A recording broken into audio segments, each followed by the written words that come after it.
All right, we are live. Good to see everybody. Welcome in. Welcome in. Happy Tuesday. We'll hang out for a second and let everybody pile in here. How's everybody doing? Pet detectives, good to see you. So, we're going to be talking about the U.S. Marines in the Old West tonight.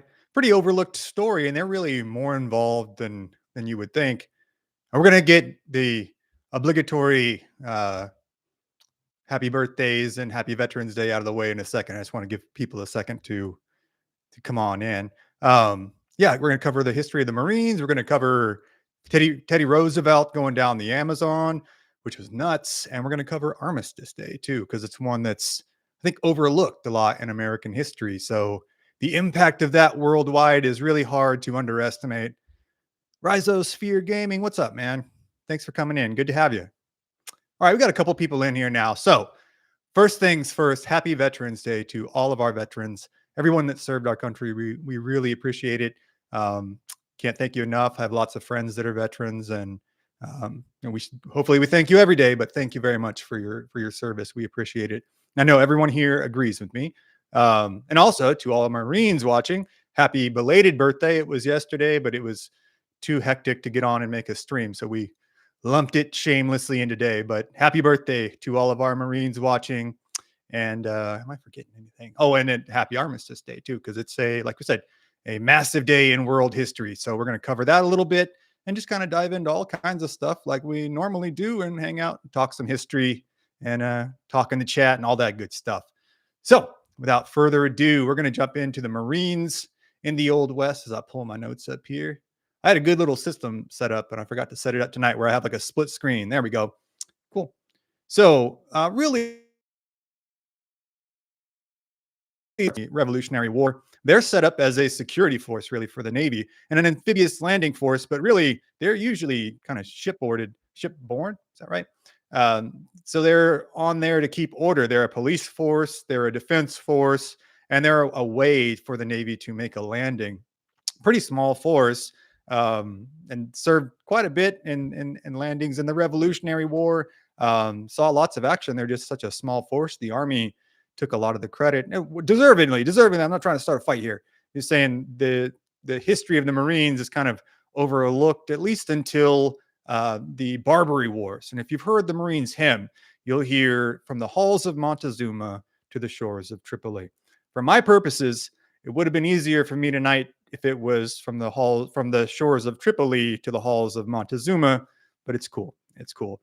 The first one we'll talk about is the shores of Tripoli part, and that is the North African Barbary coast. And it was a horrific slave trade that was going on there for decades. And Americans were getting kidnapped. They were taken to the Barbary coast in North Africa and sold just in chattel slavery, just horrific conditions to slave traders there, largely Islamic slave traders. It's a complex situation. Suffice to say, it was a bad deal. And if you want a really good book on this, Sands of the Sahara is one that, of all the history books I've read, that one's one of the worst. Just a great read, but some of the hardest things to think about. But that was going on for decades. The Marines were sent by Thomas Jefferson to go put a stop to that. They landed in Tripoli. That's their biggest battle there. It was a horrific battle. It was between them and the Islamic occupying forces. Unfolded terribly, obviously. That's where they kind of made their bones, right? Was it? You're gonna have to forgive me for forgetting the major officer's involvement, that his name there. Prescott O'Bannon, right? I didn't write that in the notes, but that's what it was. Really kind of took the Marines to another level. They were regarded then as more of a mobile, hostile fighting force that could be put to use. Really, their amphibious landings were going to be put to more and more use throughout the course of the War of 1812. They were utilized quite a bit. They're starting to build national recognition. Then in the Mexican-American War is really what kind of solidified them in national lore, and obviously added a cool line to their hymn. But that is where they fought in the halls of Montezuma. We have a really cool episode on that. It's where they landed in Mexico and then force marched all the way to this giant castle in Mexico City and charged it. They were with the army, But the Marines basically hit these walls and climbed these ladders. It was just a mess of a position to take. And without them being involved, really the entire course of the Mexican American War would have been presumably quite different, right? And then from there on out, they fought in several other engagements in the Mexican American War. Again, if they had not been involved, it would have been a presumably much different conflict. But then they moved to mostly West Coast operations after the war. They were, or just even during the war, I should say. Uh, the Marines were from San Diego up to San Francisco. They were involved in the Battle of San Pasqual, which is honestly one of my favorite episodes that we've done. It is such a good culmination of Old West characters and Old West forces, right? You had the Army General Kearney. Is it Kearney or Kearney? I lived in San Diego for a while, and I swear I heard people call it Kearney, but maybe they were just weirdos. It's Kearney. But anyways, that's the Army General. He is met while crossing the desert all the way from like Kansas with these big forces of dragoons, which are heavy loaded cavalry. It was this thing the Army was really going to press, right? Like, we're going to be a dragoon force. This is how we're going to catch native forces and combat highly mobile Mexican forces. So we're going to send these guys out to California.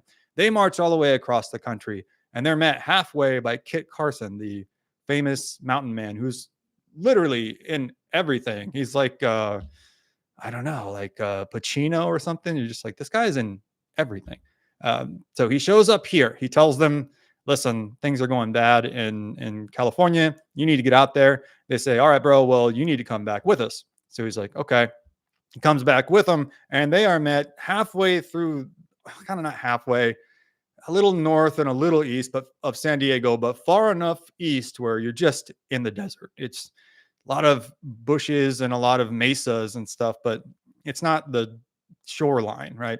So there they get up on this mesa and they meet the oncoming Mexican forces. The Army and the Marines and the Navy all join forces, and then they're fighting against these Mexican lancers.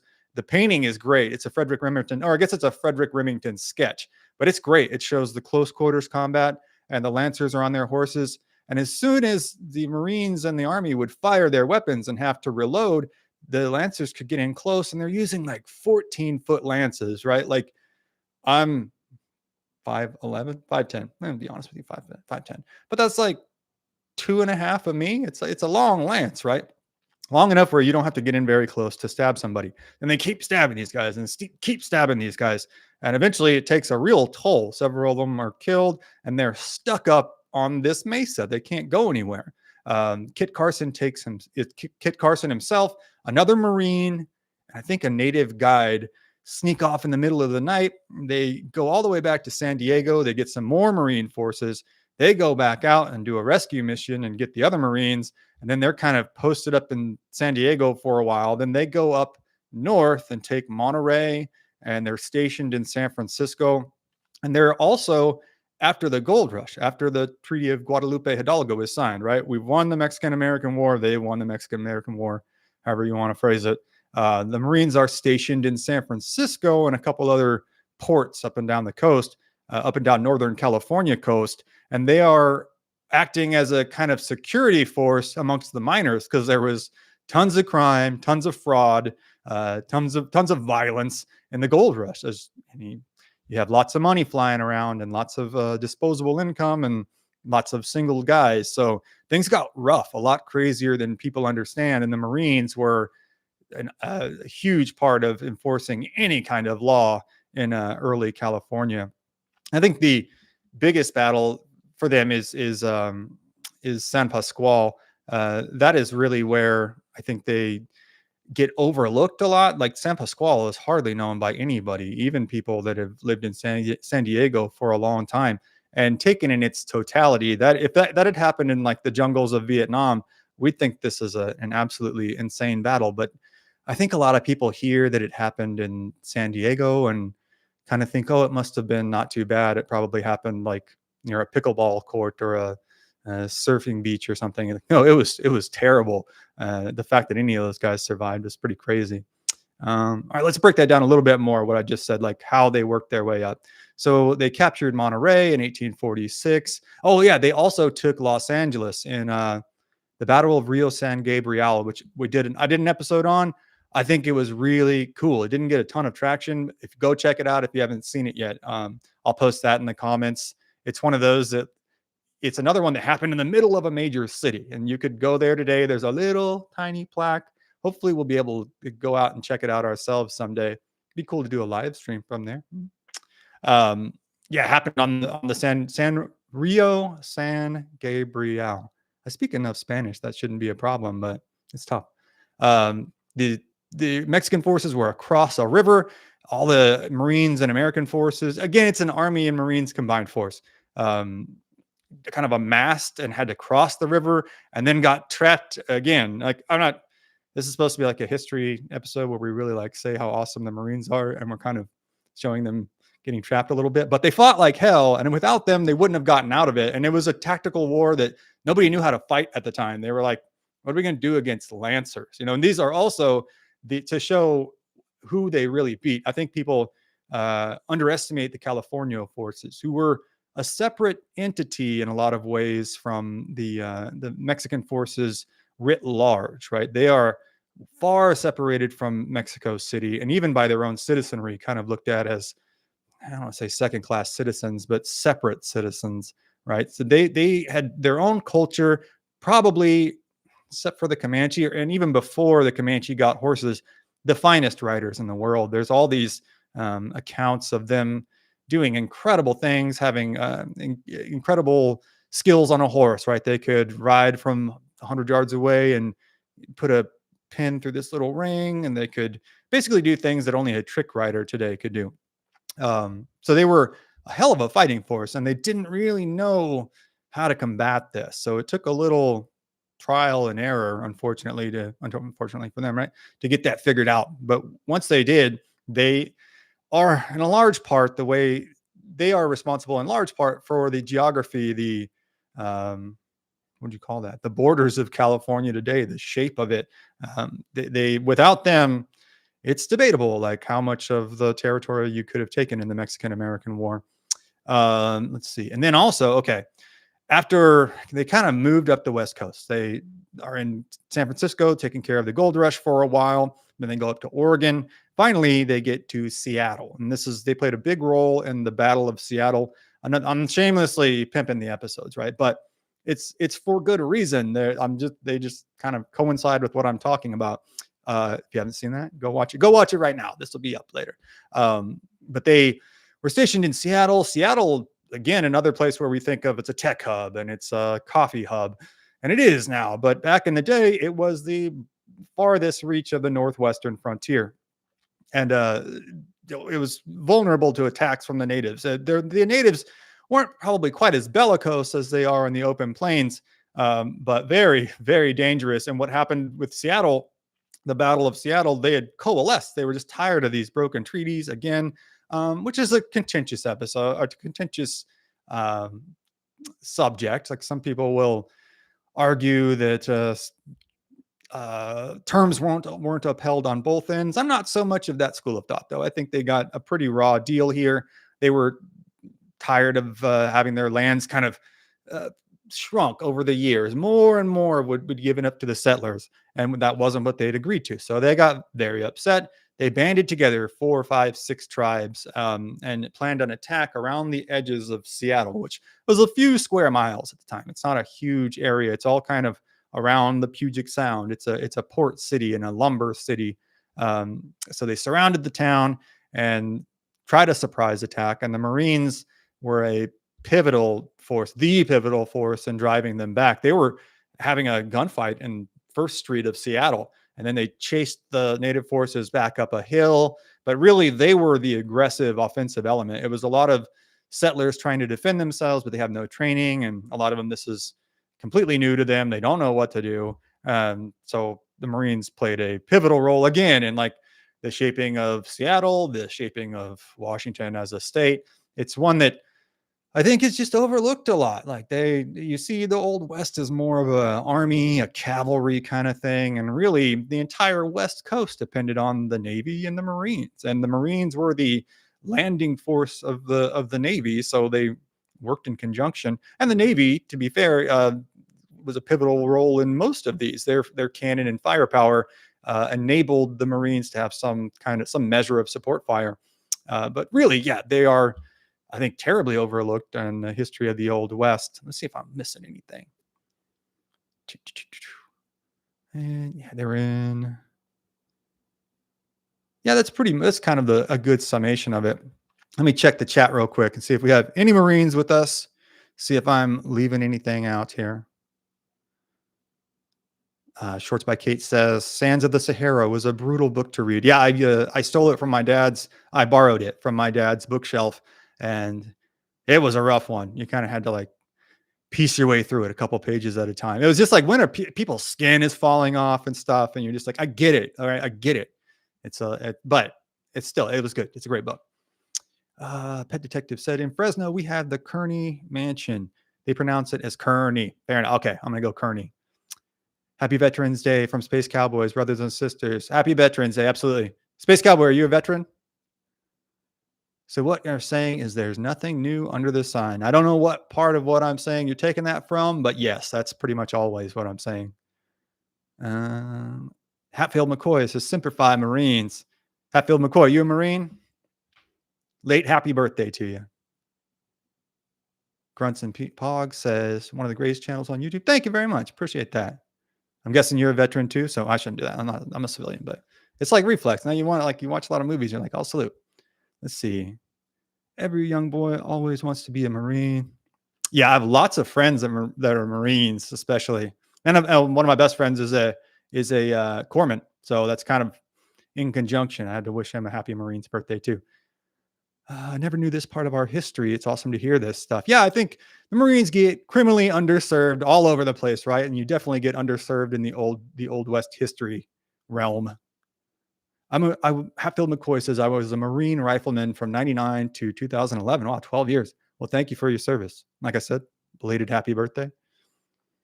Did the Marines do as much on the East Coast? Yeah, they were a landing force for a lot of the Revolutionary War. And they were more of kind of a police force on ships during the Civil War. They had some landings. I don't delve as far into the Civil War because there's so many people that are much more well versed in it than I.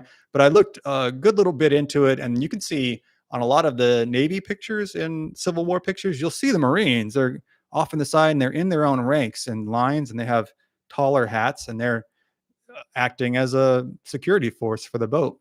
They're definitely like separated off, and they always have their rifles. It's pretty interesting to see once you know how to spot them. Because if you don't know, but once you like, oh, that's the Marines, and they're always separated off, and they're always armed. It's pretty cool. Let's see. Space Cowboy, yes, sir. I am a U.S. Navy veteran, 99 to 95. Well, thank you for your service, man. USS America, CV-66. Those, man, I don't know if I could do a tour on the boats. That's rough.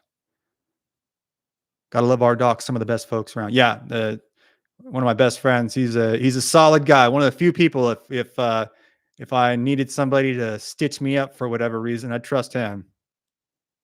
Let's see. Short Stories by Kate, $5 super chat. Thank you very much. Yeah, I forgot to mention, if you guys, I lose some of the chats sometime. If you have something you really want me to see, you can super chat it by adding the little dollar sign in the chat. You can do it like $1, whatever the lowest number is. It's fine. YouTube takes like, I don't know, 30-40%. So I'm not making a bunch of money. It's just easier to see it when it comes up on the chat. It like pops it out at me.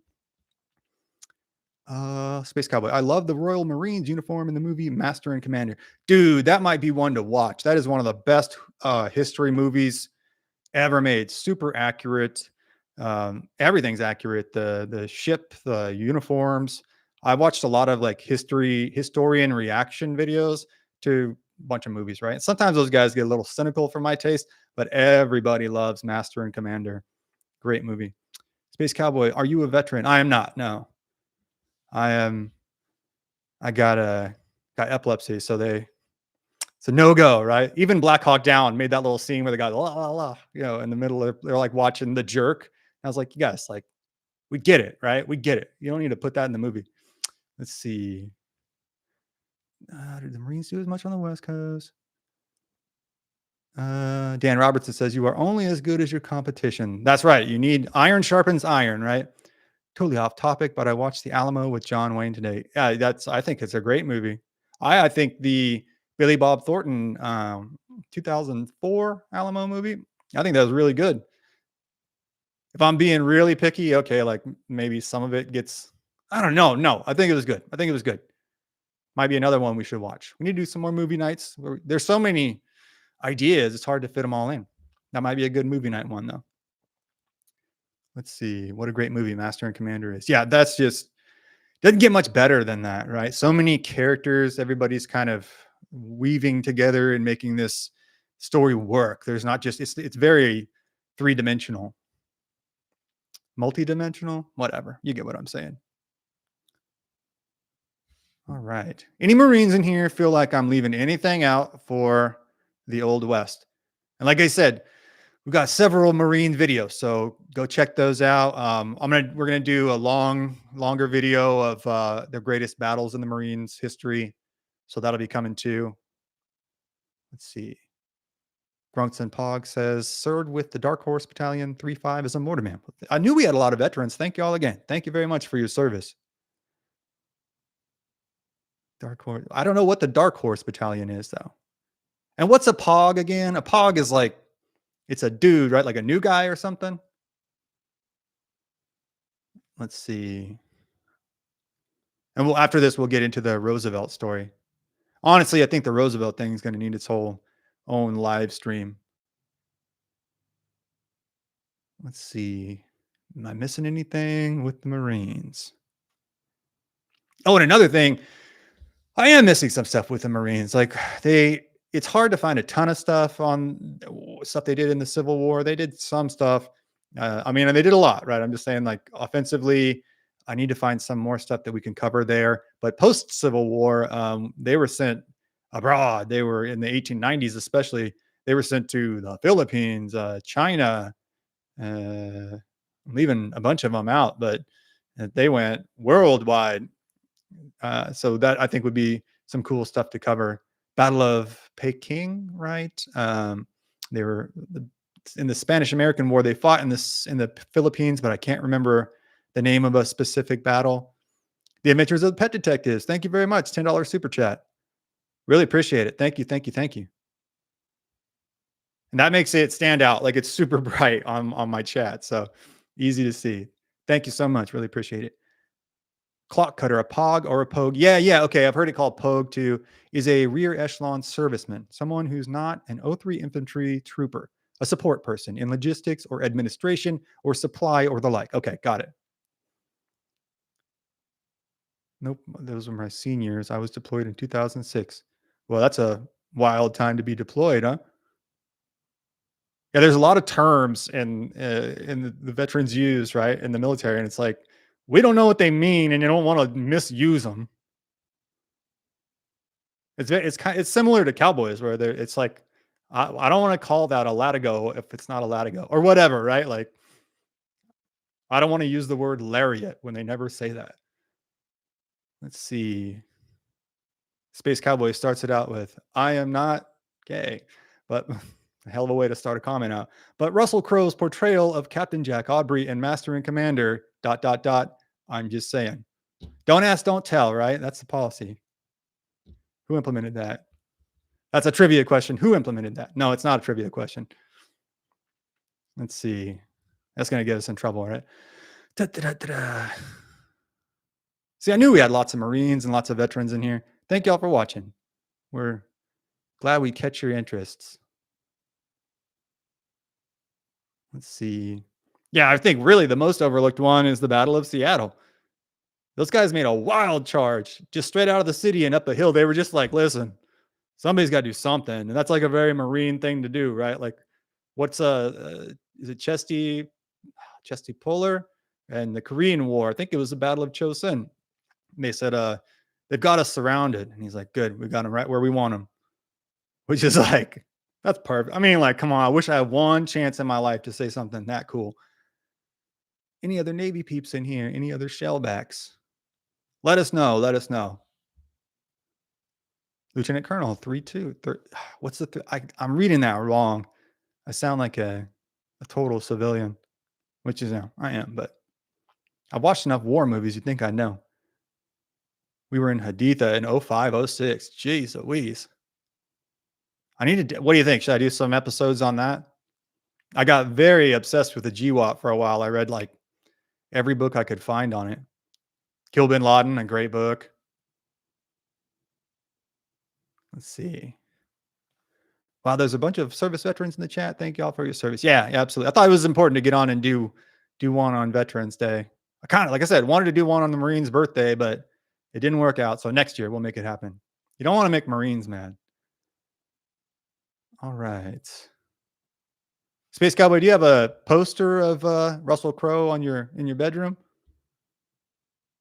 Let's see. I can see Space Cowboy with like every album Russell Crowe has. Let's see. My ship was part of a. I'm just kidding with you, Space Cowboy. My ship was part of my ship was part of an operation that resulted in Black Hawk Down. Now, see, that's the one I really wanted to start out with. I wanted to do Black Hawk Down, probably specifically Shugart and Gordon, because I think that is such a nexus point for the battle. I think you can branch every story from them out, but it's just those guys knew they weren't going to make it, and they insisted on going down. And there was Dan Bush too, who was 25 years old and went in to go save them, and Tim Wilkinson, the PJ. Like that was an incredible selfless act. Like truly, like sometimes in modern warfare and all of warfare, you go, well, who's doing the right thing here? It gets grayed, and it's like, no, those guys were really trying to save starving people, and they were really trying to save their friends. It was, you got to ask yourself, would you do that? It's a hell of a thing. Let's see. I had the utmost respect for you gents that served through Fallujah in '04. Yeah. My seniors told me stories, some hard fighting. Yeah. Not that I know, but I've seen even videos of officers talking to their Marines before going into Fallujah. And it's like, it's serious, man. It's heavy. I joined first in 2009. We're your part of the NSIT. We got to use more civilian talk here. That way I don't look like such a bumbling idiot. Let's see. Space Cowboy says, no, but I had the that's a tough one to say. Russell Crowe poster of him from Gladiator. All right, well, who doesn't though, right? You're a little suspect if you don't. I was so psyched to see that movie. I was like 13. And then in the commercial during the Super Bowl, they aired a commercial and it had Kid Rock's Ba With a Ba playing with these clips from Gladiator. And I was like, well, surely that song's going to be in the movie. And it wasn't. And I was like, that was kind of a bummer, but the rest of the movie was great. Let's see. Elite Super Grunt says to Hatfield McCoy, were you around during the incident with the civvies in Iraq? Are you talking about the Blackwater incident? Just curious. The contractors? All right. Yeah, what do you guys think? Should I do like it's tough too, because everyone is obviously still alive, and and you're using a lot of pictures that maybe aren't public domain and all that. But I feel like we could do a reverent, accurate job with Mogadishu, maybe Fallujah, things that I don't think our modern generation probably doesn't understand the intensity and the scope of what happened, 15, 20 years ago, or 30 years ago in the case of Mogadishu. Okay, am I leaving anything else out before we move on to crazy Teddy Roosevelt going down the Amazon? Magic Keycast. Oh, Magic Keycast. Good to have you. This week, I'm going to be going on Magic Keycast. He's a good friend of mine. Really got me started. I started as a radio DJ, gave me my start there. They got a great Disney channel. Super interesting. They go to the park and break down the history of it and all the rides and the best practices. Like if you don't want to get stuck in lines and where to eat and all that stuff. It's really interesting. I'm going to be on there Thursday afternoon. So go check that out. It's going to be cool. We're going to talk about Davy Crockett in Disneyland. And Walt Disney was a G, just like smoking cigs all day, thinking up rides. That's my boy. I don't even know the USS Black Hawk's Down connection until 2006. What is the USS America's Black Hawk Down connection until 2000? We were off the coast of Somalia. Oh, okay, okay. You were off the coast of Somalia during the Battle of Black Hawk Down. Okay. I don't. I think that was a. I think I don't know how like what I can say. Yeah. Okay. I just think that the administration in power pulled them out way too fast. They got rattled by the battle, and when the Rangers and Delta were really going to do some consequential work there, I think they got pulled out too fast. Just my opinion, but I think a fair amount of people agree with that. Okay, Terry R sends in 5. Thank you very much. If you have something you really want to, if you have something you really want me to read, I'm trying to get everybody's in, but when I look back at the chat, I miss a substantial amount of them at the end of the show. So if you have something, just what I think it's like a buck or two you can send in. So feel free if I'm missing anything. All right, last call for Marines history. Marines history. Am I leaving anything out? I try to keep the show like free of military acronyms because I screw them up no matter what. You guys always nail them. I guess you're just used to them, but whenever I try to use acronyms, I like switch them up and I end up saying like BMW or NBA or something. Civilians know more about military movements than military personnel. Oh, there's some wild guys on YouTube that have whole channels where they're just like, this battleship is currently here or whatever, right? Like this plane went here. Why'd they go there? And it's like, I'm sure their girlfriend hates that. All right. Okay. So we're going to go on to Teddy Roosevelt and the Amazon. And this is one I kind of just like poked around a little bit on. I think once I started in on it, I was like, well, this is going to need its whole live stream, but we'll do an introduction to that. So in 1912, Teddy Roosevelt had, no, he was 1940, it's 1914. Teddy Roosevelt had lost an election in 1912. He tried the Bull Moose Party, didn't fly for him. So, he had been president at 42. He'd already been president, had been super successful, had taken a safari to Africa. It was just like his thing, right? Like he loved to go all over the place. And it seemed like in particular, when something bad happened in his life, he was gone. He was going to go on a trip. So early on in life, he had when he's a young man, his wife and his mother had passed away on the same day. And he had decided, okay, well, enough of that. This didn't work, right? This is not good. So he leaves his little daughter who was just born with family on the East Coast and heads out to the Dakotas to be a cowboy. And it's like, yeah, is he cosplaying like a little bit? But if you're going to the Dakotas to be a cowboy, like you can only cosplay so much. It's gonna be rough. So he's a cowboy for a while. Then he is he's a senator. He is what is it? Not the mayor of New York, but the sheriff of New York. He like kind of like the Giuliani of the 1800s, like cracked down on everything. His popularity grows and he becomes a bigger and bigger politician. Then goes into the Spanish American War. He's just a civilian. He just gets a bunch of dudes together and he's like, hey, you tired of this? Like, we're really mad. They sunk our ship. The Spanish sunk the USS Maine and everybody's pissed off. So they're like, okay, everybody get together at this hotel in San Antonio. And it is like kind of a bros trip. They're just like, hey, we're all pissed off, right? It's like a good South Park scene if they were all like a bunch of angry guys in a bar, just rah, rah, rah. So they take off from San Antonio. They go to Florida. They go to Cuba from there, and they get into the Battle of San Juan Hill. And it was legit fighting. It was heavy fighting. The Buffalo Soldiers, I think, did a lot more than they get credit for, but the Rough Riders, got after it. So that's where he makes his kind of military bones. And he eventually gets elected to president, falls out of office, tries for re-election with the Bull Moose Party.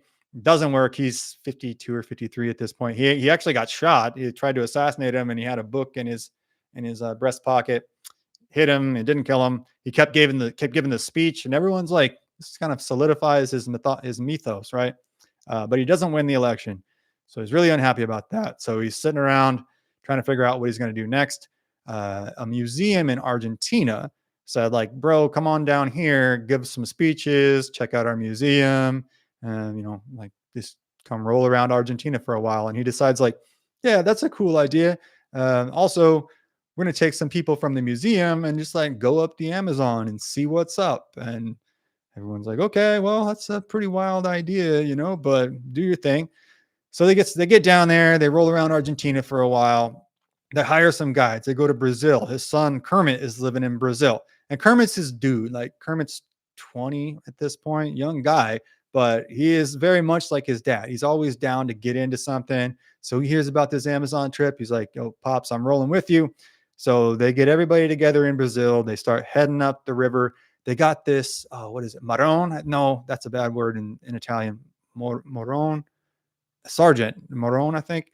And that was part of the engineers for the Brazilian army who had built 900 miles of telephone wire through the Amazon, which is like makes him one of the only guys, the people that did that, or some of the only guys on planet Earth that have any idea what's going on in the Amazon. So they're like, okay, let's take this guy. They start going up the river. It's just a mess from the beginning. They brought all this supplies that they didn't need, like bacon and chocolate and wine. They brought their own canoes, and all the locals are just like, you don't need this, right? This is insane. The chocolate's going to melt. The glass bottles of wine are going to break. The canoes aren't made right, so they're going to leak. They have dugout canoes there. It's one solid piece. They burn out the middle of a tree trunk, these big giant trees. They hack out the middle, and then you've got a canoe. What they brought was all these plank kind of canoes, and they started leaking from the get-go. Either way, they're like, okay, well, it's going to be fine. It's going to be fine. And that's kind of famous last words, right? They keep going up the river. Things just never, ever, ever go right. People are getting bit by snakes. There's just clouds of mosquitoes everywhere. And at this time, there's nothing you can do about it. You can get inside your tent, and there's going to be a bunch of them that get in there, but it's just a nightmare. They keep going. Roosevelt gets bit in the boot, so he's okay, but he gets bit by a coral snake. He starts getting sick. He ends up with like a crazy fever, loses 50 pounds somewhere in there. He starts up kind of a portly guy and ends up just drawn out. Magic Keycast, thank you very much for the $5. Really appreciate that. Really, all the super chats can't tell you how much we appreciate them. Thank you. So they're going up. The farther they go up this river, the worse things get. They're getting attacked by the native tribes, and nobody even knows who these native tribes are. One guy had brought his dog, and they go to bed one night, and they wake up the next night, and the dog's full of arrows. The dog's no more, right? But they don't know where these came from. They have no idea. They don't even know what direction they came from. So things are getting worse and worse. Roosevelt's getting more and more sick. Kermit's canoe gets caught in a whirlpool. There's him and two other guys in this canoe.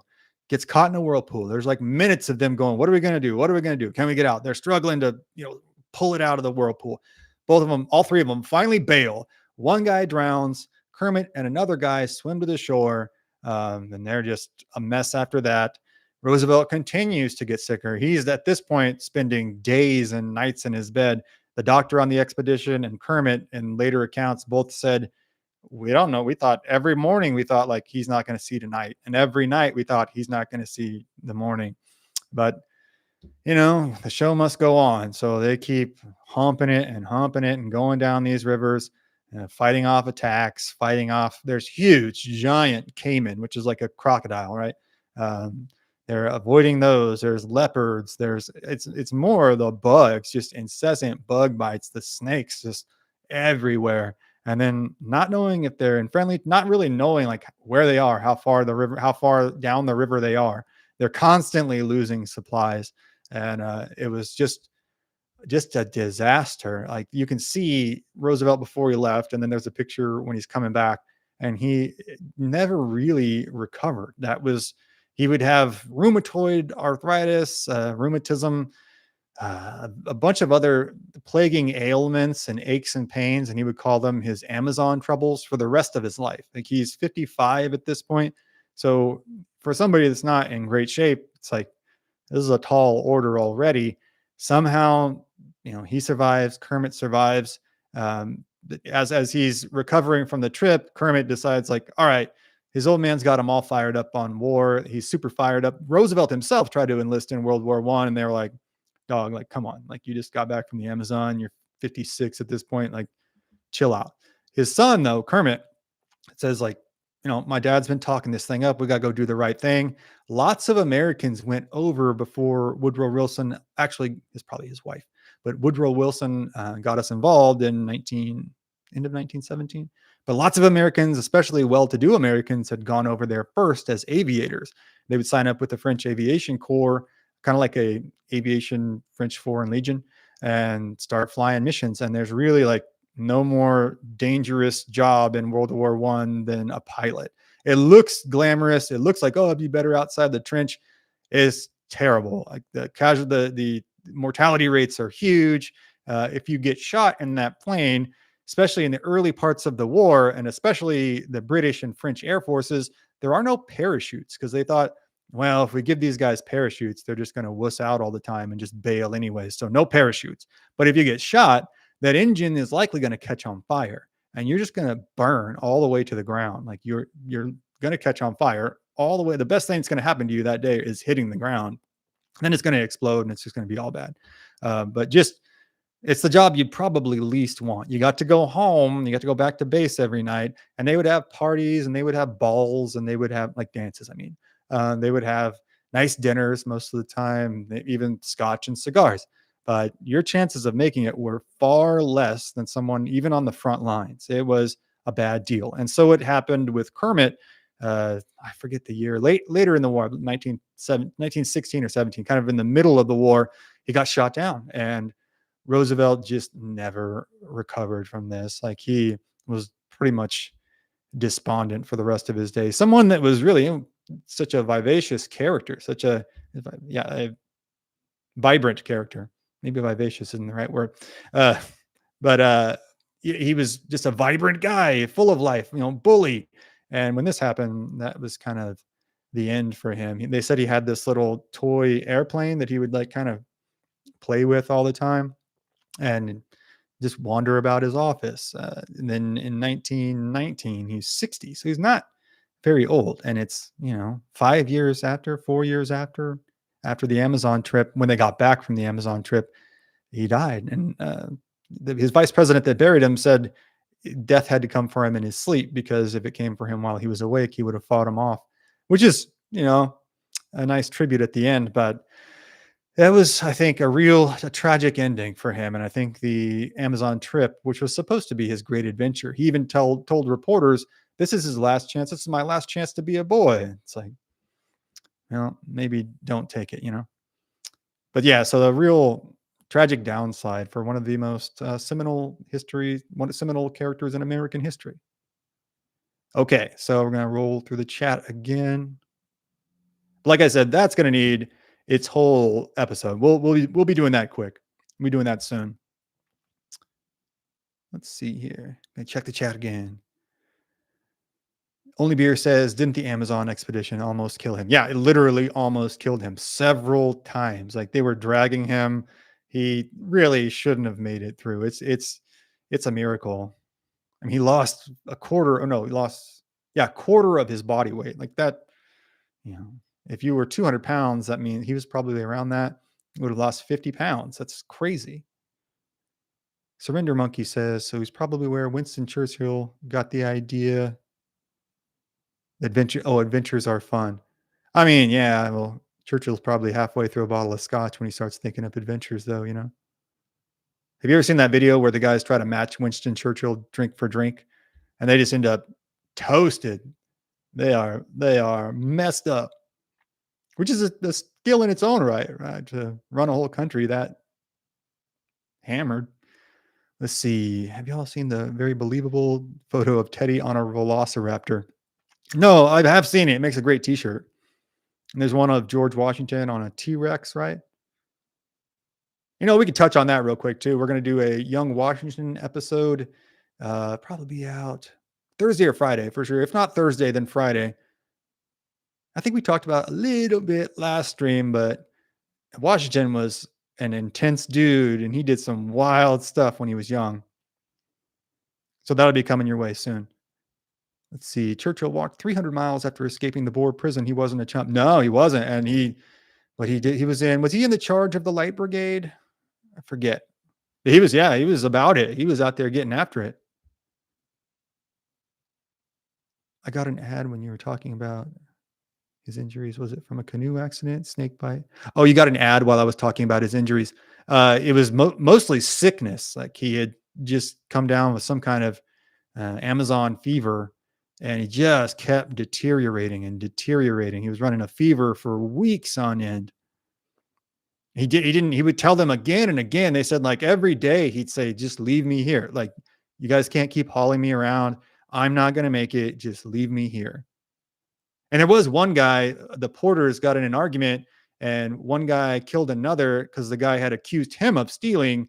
And so they just, instead of, they were going to execute the guy, and Roosevelt said, like, no, no, no, keep him alive, but turn him out into the jungle. So no gun, no food. They just like shoot him off into the jungle. And it's like, that's pretty rough, Teddy.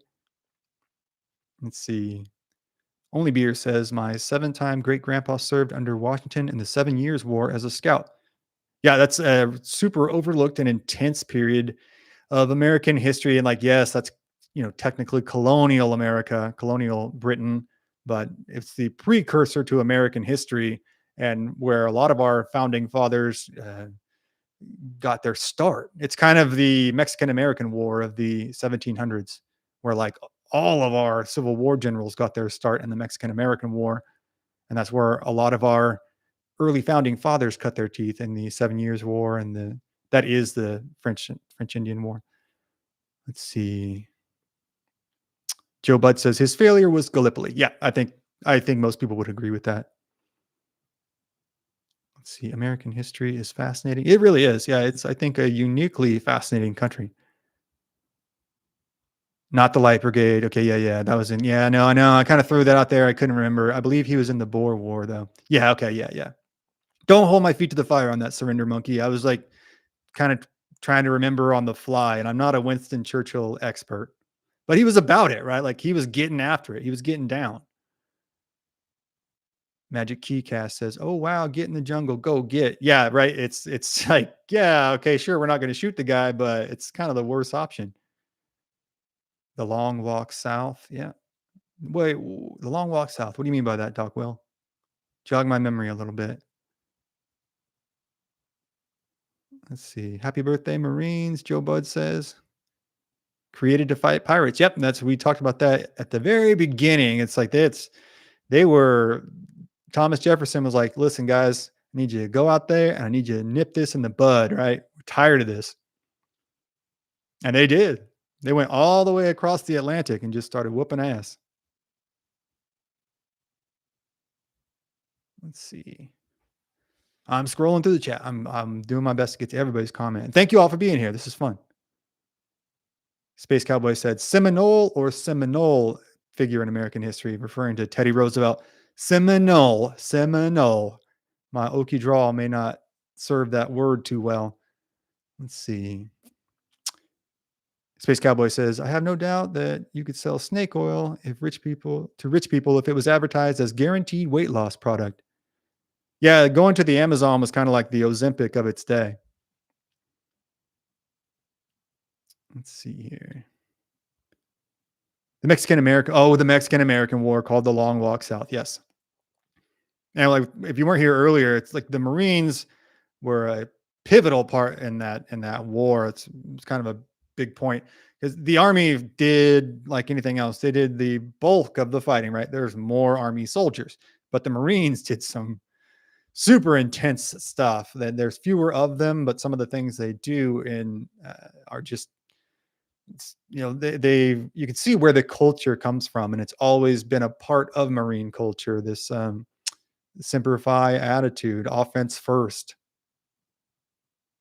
Really, yeah, it's interesting that it's just been ingrained in that forces culture since their inception. A really unique American institution. Let's see.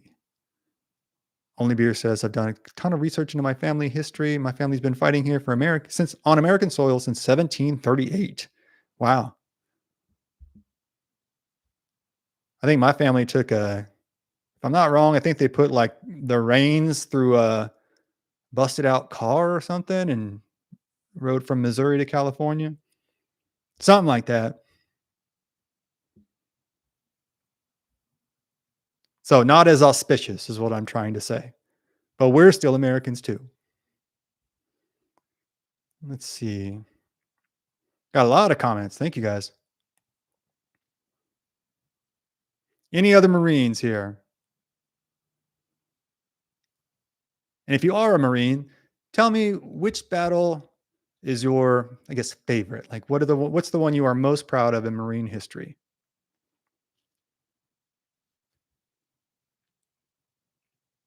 Oh yeah, and also before tonight is over, we're going to be doing.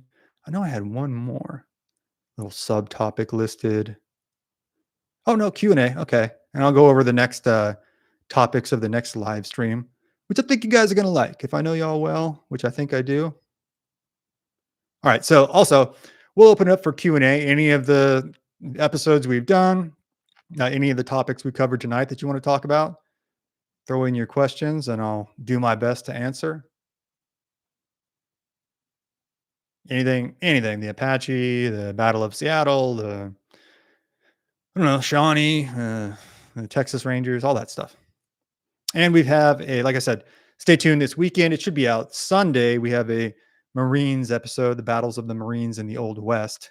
This is kind of a precursor to that. So if you're not a Marine, you'll have kind of an understanding of their origins and their culture and history.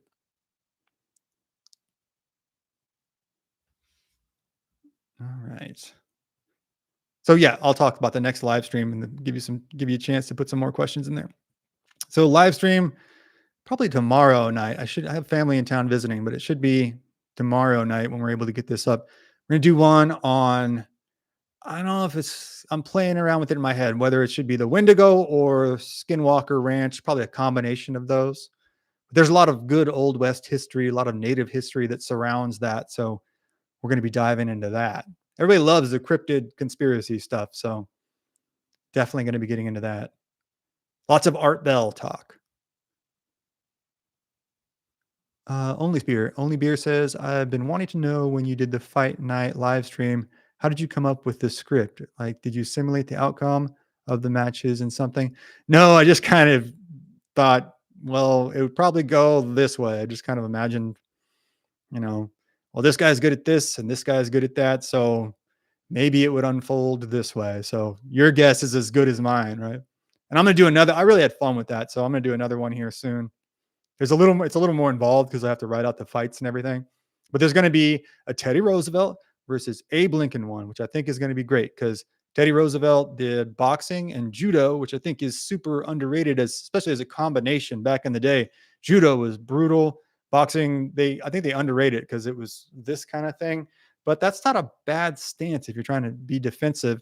And we're going to have him go against Abe Lincoln, who was a reputable catch wrestler, which is like catch as catch can, meaning I'm going to catch you in a submission, catch you in a hold. A brutal style of wrestling. He's a big, long, rangy guy. So I think that would be a really good matchup. Can Roosevelt get inside of Abraham Lincoln's reach? Can Lincoln somehow catch Roosevelt? And like, even if Lincoln's striking is serviceable, that's going to be enough to keep Roosevelt out of distance. So we'll see. I think that'll be a good one. And honestly, George Washington versus King George. Let's throw it. I don't know. If that would be as easy as we think, right? I'm thinking he gets him, but I don't know if that's a first round KO right off the bat. Because George is a big guy. He's kind of a portly guy, right? And you just never know what those guys are going to do. They start throwing haymakers and going wild. It's kind of harder to fight a guy that doesn't know how to fight sometimes. Pet Detective says, Abe and Teddy, no way I can pick a side. Well, I'm going to have to, but you don't have to. But that'll be our next fight night. I think that'd be cool. I'm thinking like we'll throw Genghis Khan in there. Maybe Genghis Khan versus Quanah Parker. I think that'd be a good one. And with the current UFC betting scandal, it's like we're as good as the next thing, right? Come watch us. Let's see. Any thoughts on the Chosin Reservoir battle? 17 medals of honor awarded there, which is, I think my first thought is 17 medals of honor. Holy crap. That just anybody that wins a Medal of Honor, it's unbelievable what they did, and if they survived, which is usually unthinkable that they did, um, one is unthinkable. One is amazing. So 17, you just know some horrific stuff happened there. I think that would be one that's worthy of cover. I think we could do that well. So I want to do a Chosen River one too, because those guys were really caught off guard and they didn't really know what that was going to be. And then there was just what, millions, hundreds of thousands, not millions, but hundreds of thousands of the Chinese troops basically pouring down on them. And it's in the winter. It's that might be one of the worst in the 20th century, that one of the ones you would least like to be at. And I know one that I think just gets criminally overlooked. I think in large part because it's just World War II and Vietnam is kind of how we look at it. And especially uh, Gen X, maybe millennials on, you didn't really know a lot of people that were involved in the Korean War or the Korean police action, right? It wasn't officially declared a war. Um, but so you just lose context for it. And I think it needs to really be reintroduced into the common conversation. Because like you said, 17 medals of honor, like what is that? It's hard to even, quantify. Need to make a video that explains and defines what is meant by American exceptionalism and manifest destiny. Yeah, that'd be a good stream. Two concepts that are often conflated and misunderstood. Do you ever go to look for artifacts? Yeah, not if I see them, more if I find an arrowhead or something. I'm less archaeological, more bookworm, but I find it fascinating, and especially in Central Texas, there's all kinds of stuff. Can we get a video about the Apache Wars? I have one out now, the Battle of Apache Pass, which was a couple weeks ago. That's one of my favorite ones we've done, and we'll have more coming up for sure. Because that's just another crazy war, right? In the middle of the desert, lots of ambushes, and they were trying to figure out a way to find and fight the Apache, and they had a lot of trouble doing it because of the landscape and the Apache's prowess in that landscape. Kibler makes excellent flintlock rifles if you want to build your own. That's a tall order, but it would be cool. I can barely put together like a Lego set. But I always thought flintlock rifles are pretty awesome. It'd be cool to have one.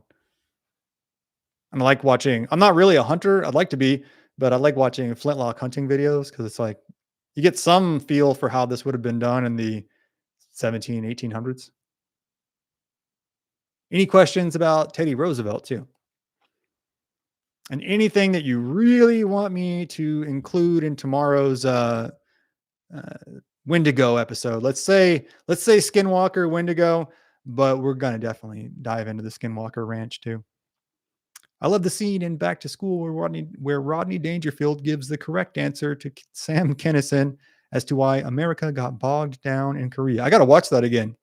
That's a really funny movie. I can't remember that scene offhand.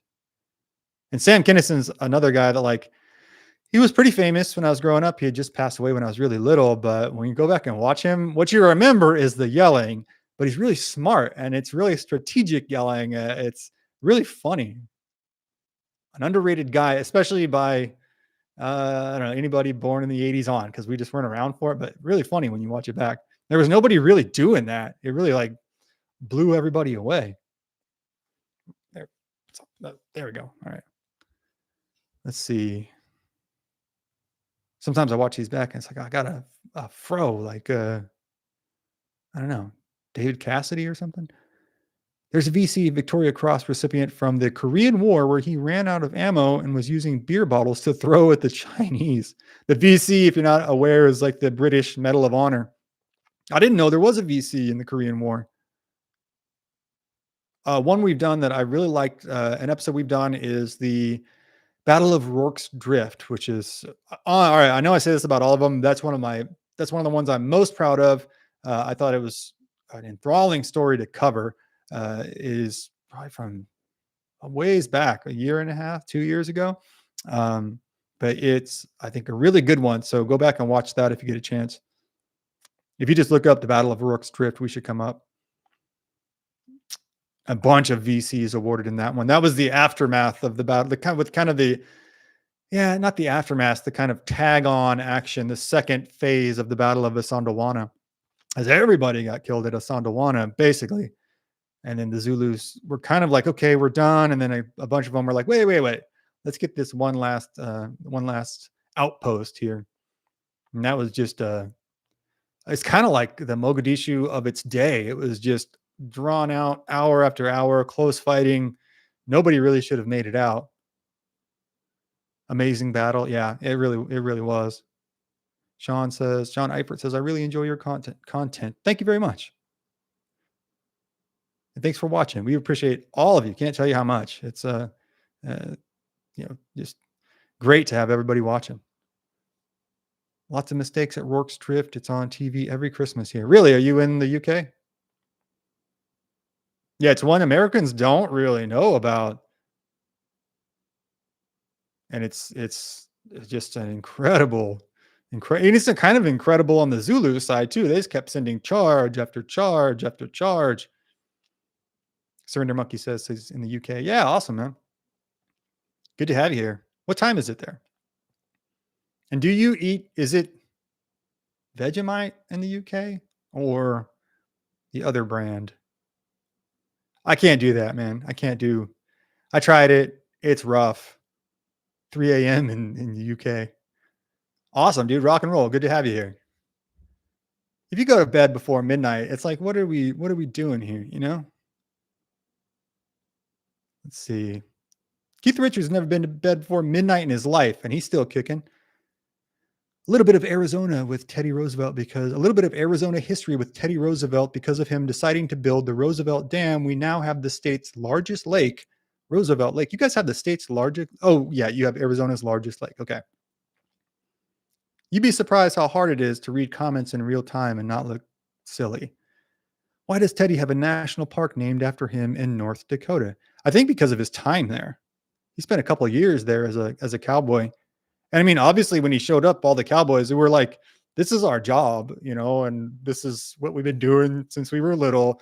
And this Yankee carpetbagger, well, I guess he's not going south, but like this Yankee shows up in Dakota and he's like, I'm going to be a cowboy now. It'd be the same thing if it happened today, right? It was just like, trying to think of a well-to-do, East Coaster from a rich family who went to South Dakota. They'd be like, this guy is cosplaying, right? Costume playing. And he really won them over. Like he worked hard and was one of their own by the time he left, which speaks to his character. Like, he really was like, yeah, he was from a wealthy background. He was a well-to-do, well-educated guy, but he was down. He was a dog. Let's see. In the process, destroyed. Oh, the lake destroyed a lot of the lake in Arizona, Roosevelt Lake destroyed a lot of ancient Puebloan settlement sites. And those are all over the place in Arizona too. Yeah, that sucks. I mean, like, I don't know, there's always a trade-off, but you never want to see settlement sites or anything that archaeologically valuable get washed under a lake, right? And there's a lot of that here in Texas, a lot of that. We don't have a lot of natural lakes. So something had to go under. It's called Marmite here, and I would rather eat diet than put that stuff on toast. Okay. It's it's very popular. Like people love it. Everybody's got their own taste. I get it.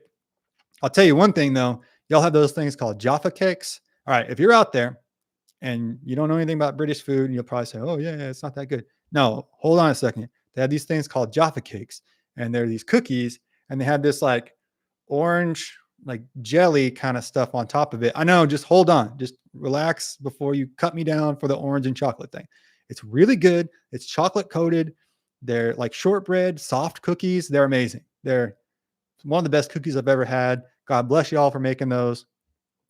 They're so good. If you haven't already, treat yourself to some Jaffa cakes, available very likely at your local grocery store. Space Cowboy says, I love British comfort food. I think it's underrated. Beef Wellington, there's all sorts of good stuff. And some of it, yeah, it looks like they just like put some green slop on a plate and threw a pie in the middle of it. But, we've got our stuff like that here too. All right.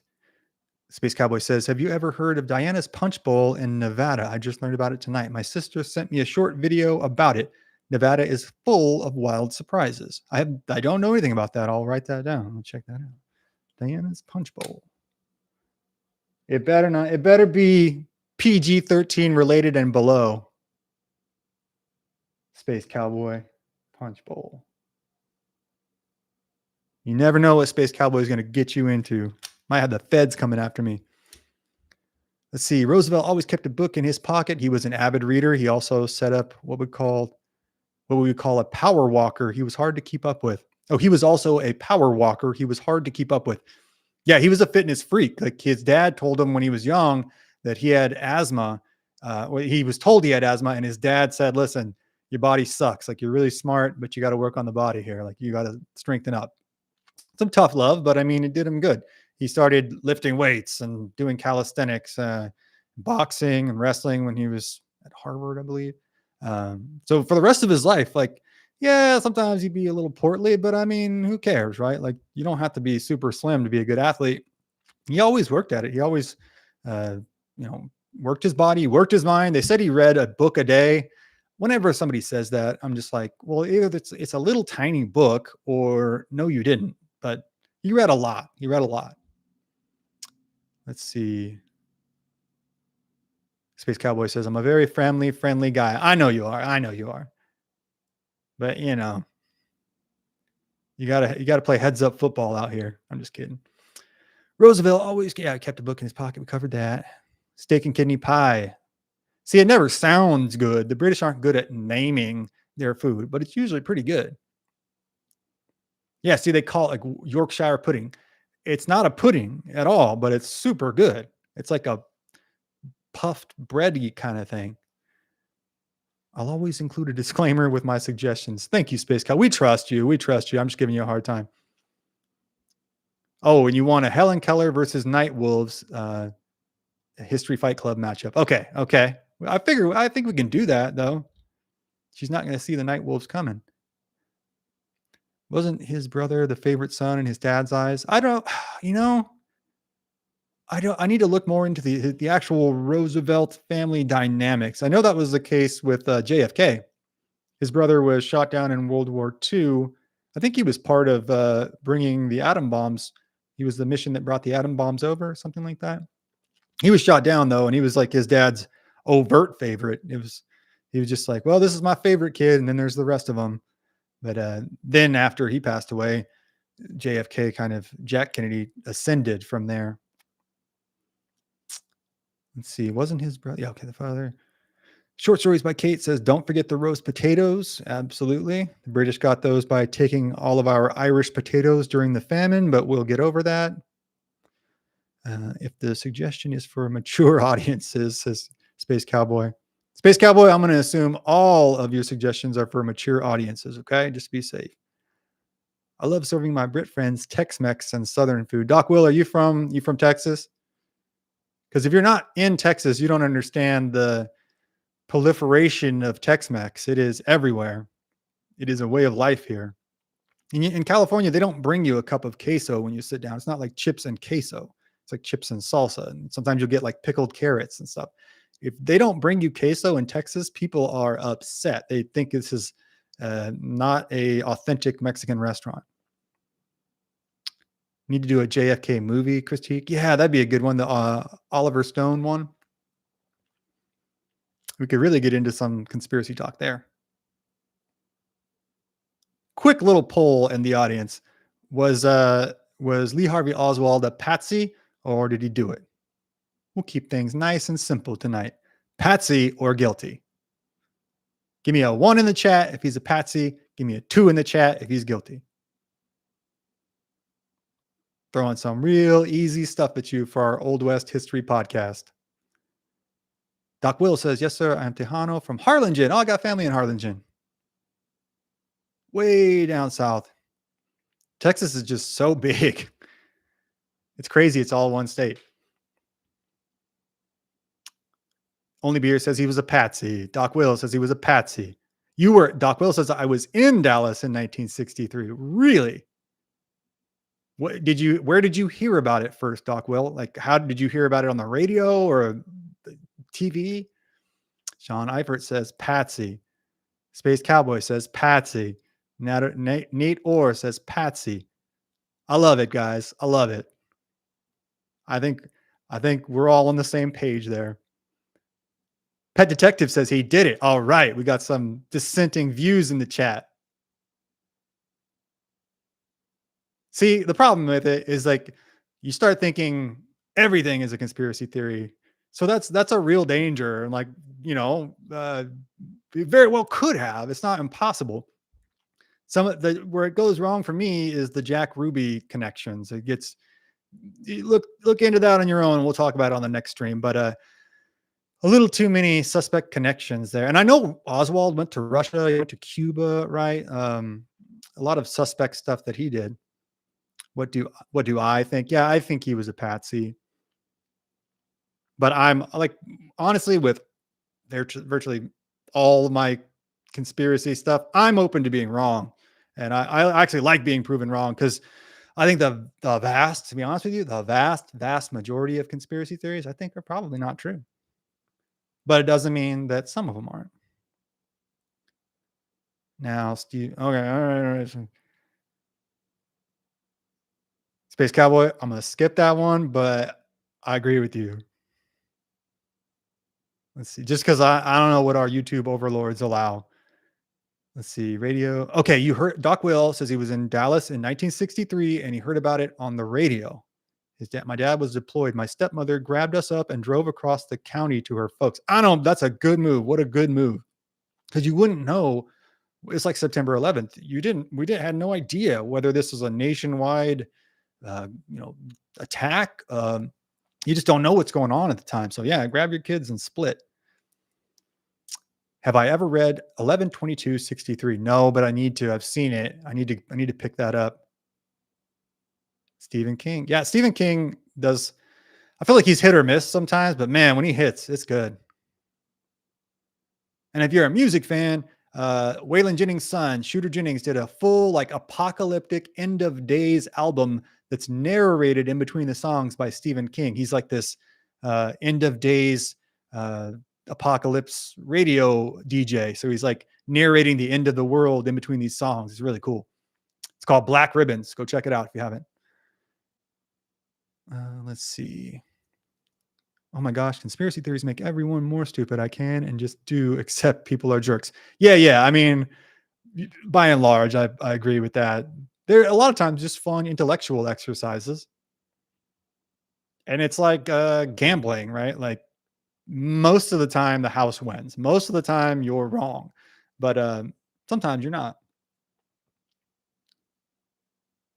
I don't know if I could do like we could do a full Lincoln stream. It'd be hard to squeeze JFK into we try to keep some context, but Lincoln we could do. We were talking about that last stream where it's, what's that little eunuch's name that supposedly shot John Wilkes Booth? It's a weird name too. It's a weird little dude.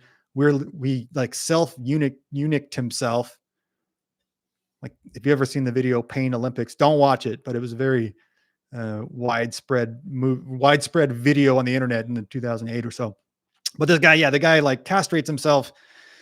He's nuts. He's like got probably some kind of psychiatric issues, and then supposedly shoots John Wilkes Booth. And I don't think we ever got his body. A lot of weird stuff going on there. And they gathered up a bunch of people in a supposed conspiracy. Might have been a conspiracy, but I think they executed a lot of the wrong people. They were just grabbing people and trying to make a show of it.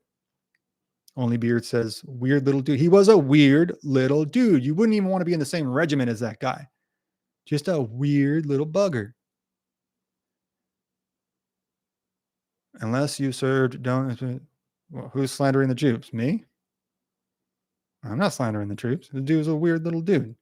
Sorry, like if you castrate yourself, I think we can call you weird, right? Let's see. Oh yeah, it's covered that one. Completely understand. Anybody else? What are we thinking? 1's for Patsy, 2 for not. What do you think? Do you think the John Wilkes Booth guy? What do we think happened with him? There's a lot of people. We already talked about it last time. A lot of you have some really solid takes. I'm gonna go do some more research, and we'll do a stream on that though.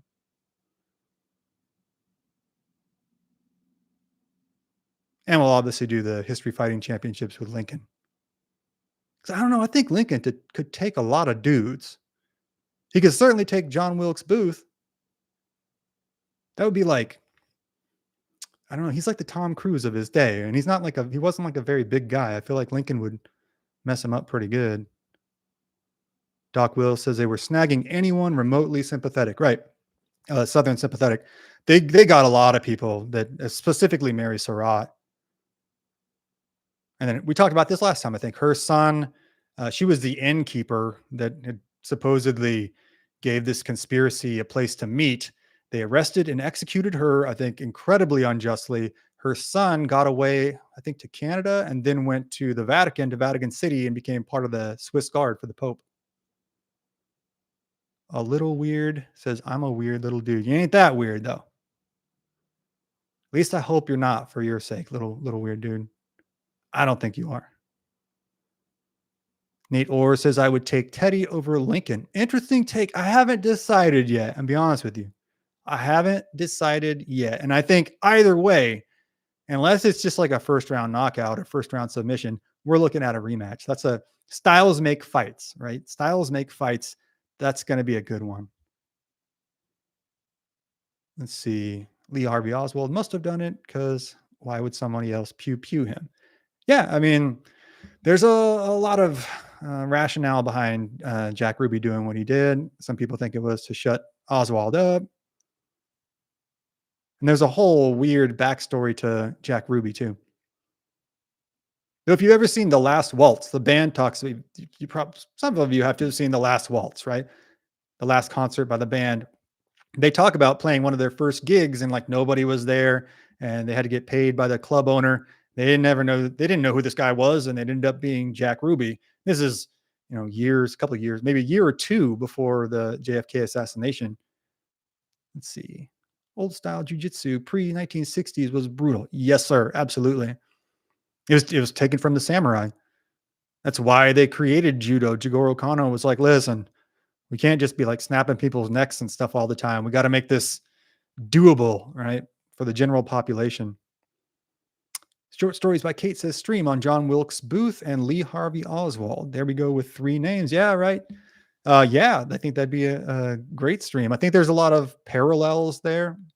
And a story it's not only fun to kick around, right? Like it's not only like a fun intellectual exercise. I think it's an important thing to have a total understanding of American history. A lot of Americans now have just such a linear 2D understanding of how we came to be here.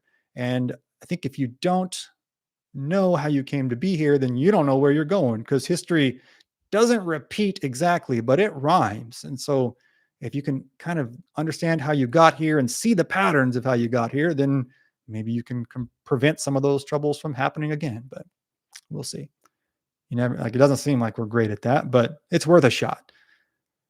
Let's see. Toss in James Earl Ray. Yeah, I mean, I think they do that that way, to differentiate him from James Ray, right? There could be a guy named Lee Oswald, and you don't want him walking around, people looking at him sideways the rest of his life. But it is odd, right? John David Chapman.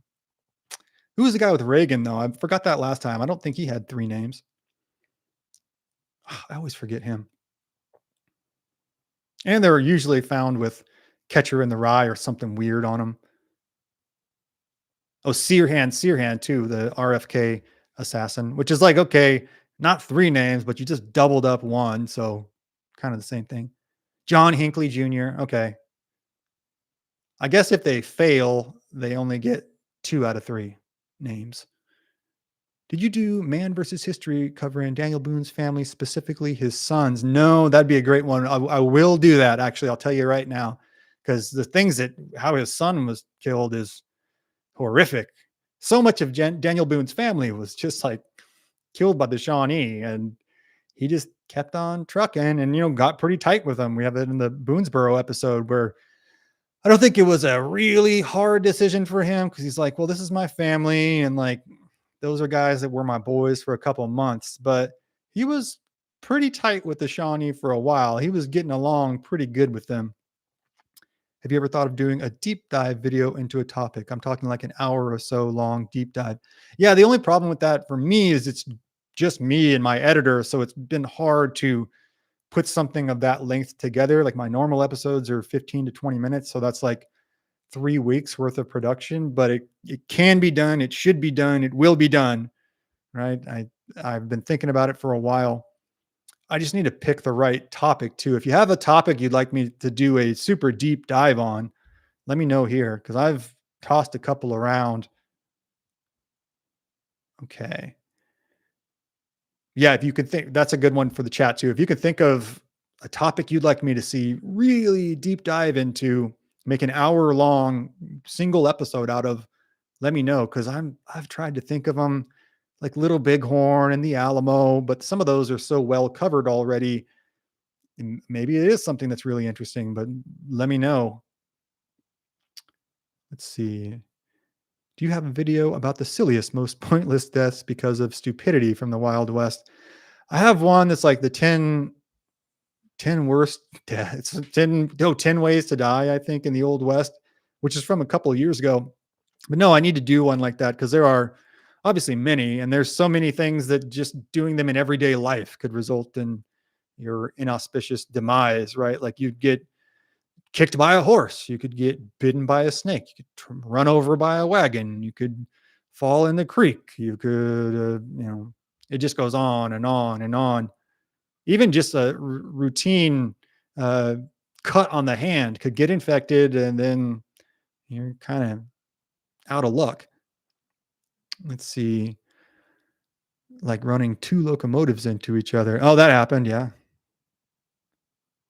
So many cheery stories. It'd be nice to have like the funniest stories from the Old West, but they're like not that many of those in our current context. They're not that funny. There is one I think is a funny story. They don't even mention the guy's name in the book. Maybe they do, but I forgot it. But this kid got kidnapped by the Comanche, I believe, in Texas, and they used to kidnap kids all the time. But he got kidnapped, and he was humming a song to himself, kind of like singing a song to himself. Months later, he's living with the Comanche, and they go like, "Well, what is that?" And he says, "It's Old Dan Tucker. It's a song, me and my family would sing. If you've never heard it, it's like." Old Dan Tucker was a fine old man. He washed his head with a frying pan. It just goes on and on with these silly verses, right? And they said, "Oh, we like that song. Like, sing us another one." And he didn't want to keep coming up with new songs, so he's like, that's the only song white people have. We just have the one song. And they were like, oh, well, it's a banger. Like, they were legitimately like, that's a good song. We like that. Let's see. Which like today, that'd be like, I don't know, you're just like playing a Kanye record or something. And people are like, oh, is there like another song on there? You're like, no, this is the only song that we have. Let's see. Okay, cool. Some really good suggestions here. The Alabama Creek Uprising. Yeah, that's a great one. I really like that. That's a good one. That's one that people overlook a lot.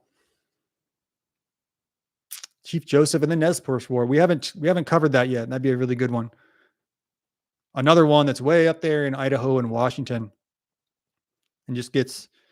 I think people just don't consider that the Old West, like the frontier. Yeah, it's like, yeah, that's some of the last reaches that Americans got to. And the Nez Perce, what invented the Appaloosa or really propagated it, breed of horse. Let's see. I had a great what uncle grandpa died from cutting his hand on a corn shucker. Yeah, and it's like they could have a whole, not laughing at that, but they could have like a whole section of the cemetery in the Old West dedicated just to people that died from shucking corn. Oh, Pennsylvania Plowboy says Lewis Wetzel. Another good one. He's like a frontier Rambo. And I think that's one of those guys. Probably it's hard to contextualize someone's physicality, right? In 250 years in hindsight. but he was probably built like John Riggins or something, right? Everybody knows John Riggins, right? John Riggins or Mike Allstott, but built like a fullback, like an NFL fullback, right? And he would just like crash through the woods and ambush people, ambush the native tribes. Because he was mad because they had a thing. They had an issue. Let's say we'll cover it in the episode. Have you had a chance to check out the day Lincoln was shot on Threads from National Tapestry? No, I haven't. I'll check that out. Fred Kiger is a phenomenal storyteller, narrator, and that I've never looked at that at all. Okay, the day Lincoln was shot. It's on Threads. Okay. What about a Lewis and Clark deep dive? Yeah, we've covered some of their peripheral characters. The one we just did, the Headless Mountain Man, George Drouillard was part of that expedition. So we haven't really covered the expedition, though. We need to cover it. But a lot of the guys who were involved that went on that expedition went on to their own auspicious careers, very dangerous careers. A lot of them didn't last that long. Who am I thinking of here? He's slipping my mind. This is like my job to know this, but the guy who ran from the Blackfoot, I'm having a vapor lock here.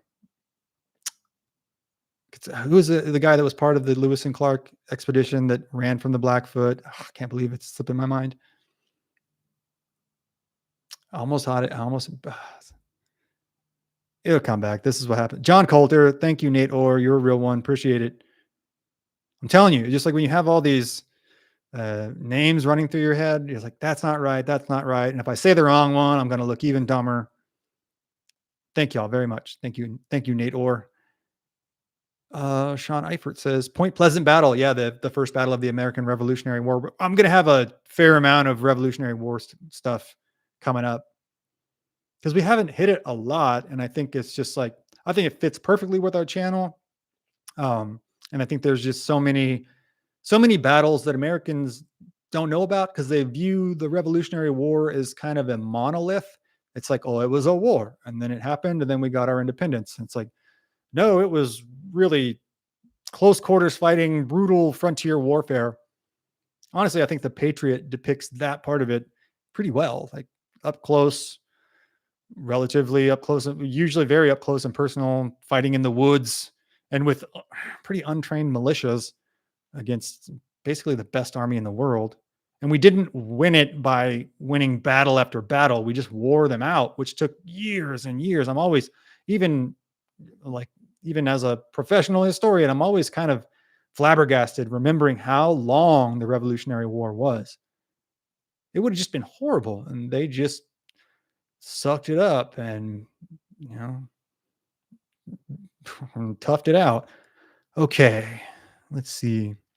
But yes, we'll have that and much more Revolutionary War stuff coming. Surrender Monkey says, don't worry about it. I had a job for 15 years where I was just guessing every day what I was doing. So you probably ended up the boss, right? If you fail upwards, that's how it works. Let's see. Only Beer says, my 6-time great grandpa served in that battle. It was basically his backyard. Wow. It's amazing to see like how many people today know about their personal connection to that time.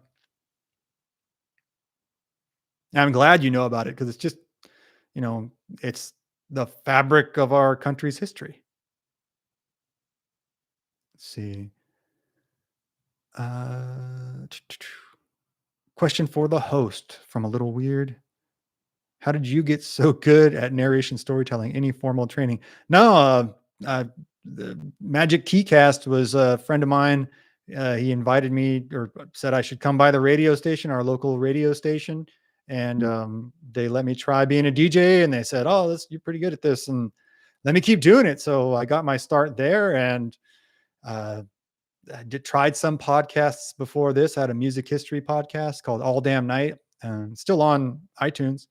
And we covered a lot of music history. And then I was really into the Old West. So I got into this, but no, I just ended up with the voice I got, I guess. And I know I have to enunciate. So I try to enunciate. My grandpa always called me a mumble mouth, son of a, you know what? So I have that in my mind where like, okay, make sure you enunciate. Let's see. One of my father's grandfathers led a company at Kings Mountain. Wow. So I don't know any of this stuff about my own family. It's really cool. It's personalized when I talk to you guys, you know.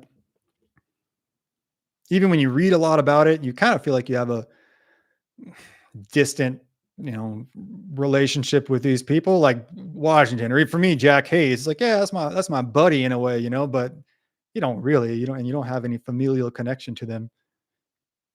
So it's cool to see somebody that does. Also, anybody have any Skinwalker Wendigo encounters that I can include in tomorrow's live stream? Because we're going to go into the Old West lore, really the native lore of it, because the Skinwalker Ranch especially didn't start kicking until 1905, 1906. A lot of the accounts say the early 1900s, which it's wild that like now in 2025, we can track our steps all day and have all of our old text messages and all of our embarrassing pictures and stuff. And everybody knows who you are all the time. And even when our great grandparents were born, the record keeping is nuts. They're just like, yeah, here's a boy named John and he lives in Cincinnati. And that's pretty much it. It's hard. There's barely any record keeping. So even in the early 20th century, you're just like, when did they move here? How many people are in this family? And the census just says like 7 around there. Let's see. Oh, you could cover the Mormon Wars. Cool. Yeah, it's a great idea.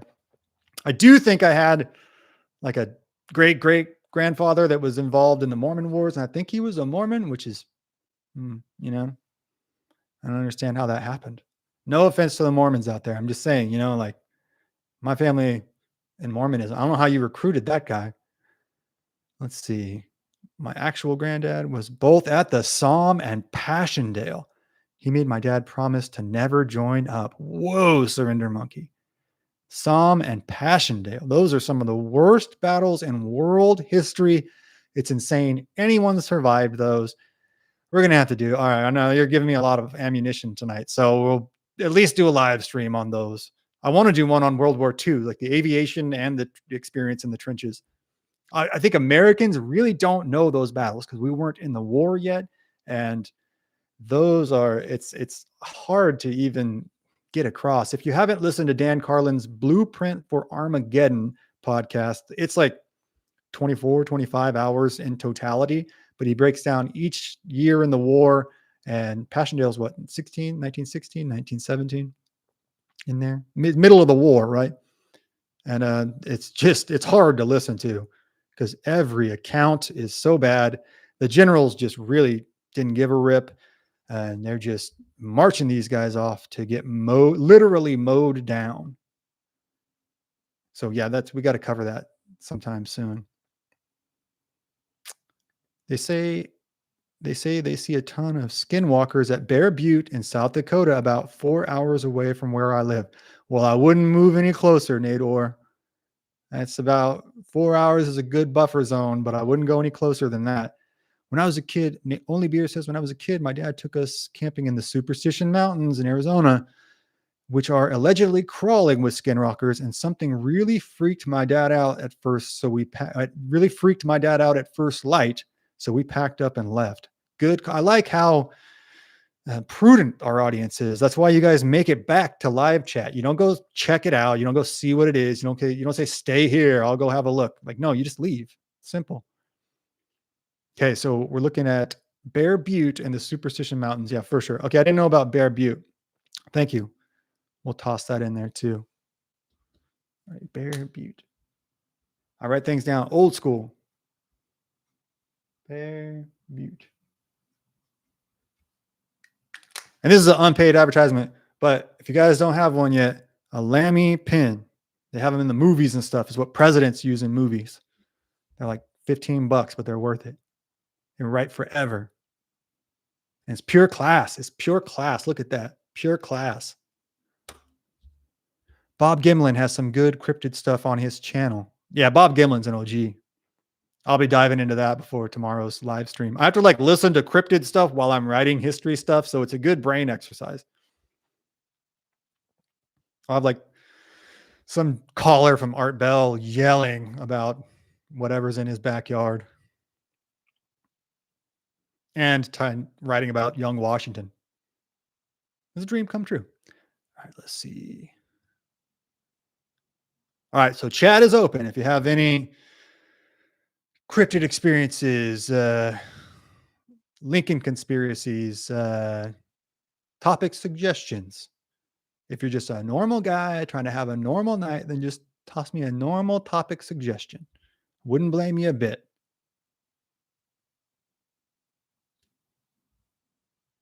Let's see, scrolling through here. So yeah, we'll have a Skinwalker Ranch at Skinwalkers tomorrow. There's a lot of freaky stuff there. How many of you are familiar with Skinwalker Ranch in Utah? Because honestly, I don't know what's going on out there. It's just a place that's like, I'm not going, right? I know enough that I want to watch a couple of videos on it, but I'm not going. If they say, hey, come on out for a HOKC exclusive, I'm going to say like, oh, sorry, we're busy that day.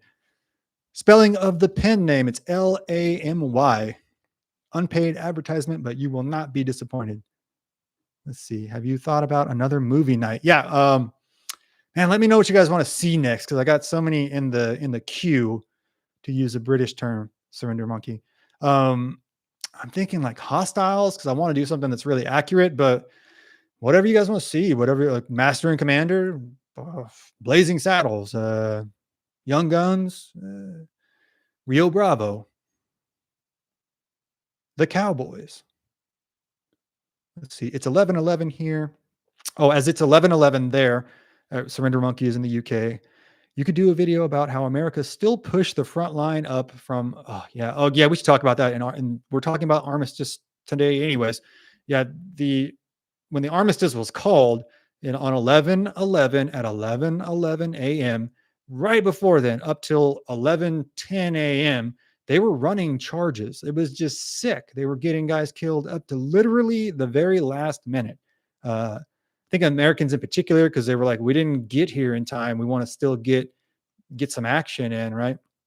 Especially the American, like the officers in World War I. This is a blanket statement, and like no blanket statement is true of everyone, but especially the generals. It was just, I think those guys are not everyone, but just psychopaths. And that's my opinion, right? There are certainly much more learned World War I historians than myself that might disagree, but they'd be wrong. Let's see. The Cowboys. Yeah, cool. Master and Commander, Billy the Kid and his Charles, you're going to get me in trouble.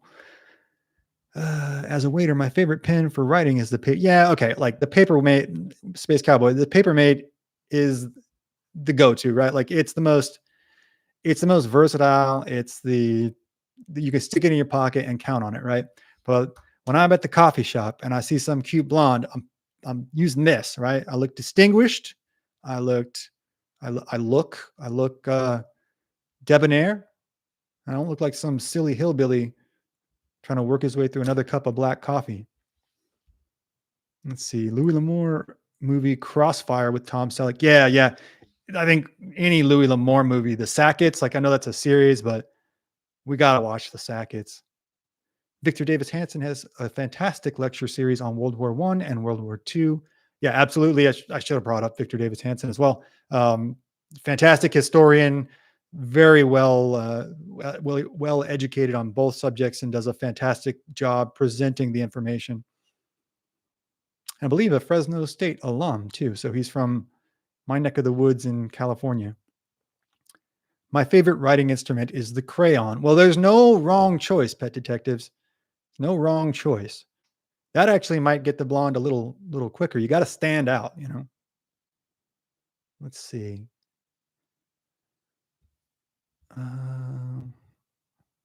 Surrender Monkey says, "Oh no, YouTube got me." Look. It didn't get me, but I'm just working within the lines, and we push the lines a little bit farther every night, right? And before you know it, it'll be a free for all. Just finished the end of everything. The End of Everything. I don't know. I don't know if I know that one. What's that about?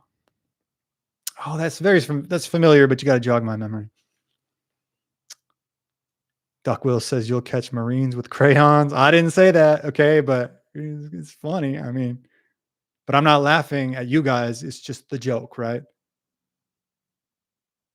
Matter of fact, if you're a veteran and you see me somewhere, like I'm at a bar or something, which I rarely am, but come up, tell me you watch the show. I'll buy you a beer. Bite the Bullet is a good turn of the century Western and a good Bite the Bullet. Okay. Okay. Bite the Bullet. Marine VDH. What does VDH mean? Watch this movie, Cinco de Mayo, La Batalla. Oh, yeah. Okay, cool. We need some more. Like, I want stuff like that too. Just like movies about stuff that we're not terribly familiar with, and we can use the movie as a vehicle to discuss. Excuse me, it's too much coffee. After we can discuss the topic through the movie itself, which we can do with everything. But some of the lesser known specific battles, it's cool when movies cover those. The End of Everything is Victor Dave. Okay, yeah. Victor Davis Hanson book about total destruction of Carthage and others. Oh man, great topic too, or great title. Yeah, okay. VDH, Victor Davis Hanson. I'm like saying he's my boy, and I don't know his initials. Gotcha. Okay. You guys are all hammering me in the chat about how silly I am for not knowing VDH. I thought it was like a Van Halen cover group for a second. I was like, I was picturing a bunch of guys playing Eruption. Okay. Tell me I'm wrong though, Charles. Like VDH, it kind of sounds like a tribute band, right? Like Little Kiss, AC/DC. It's about La Batalla is about the French invasion of Mexico. Yep, it's really good, all in Spanish, but that's fine. Like I put some subtitles on.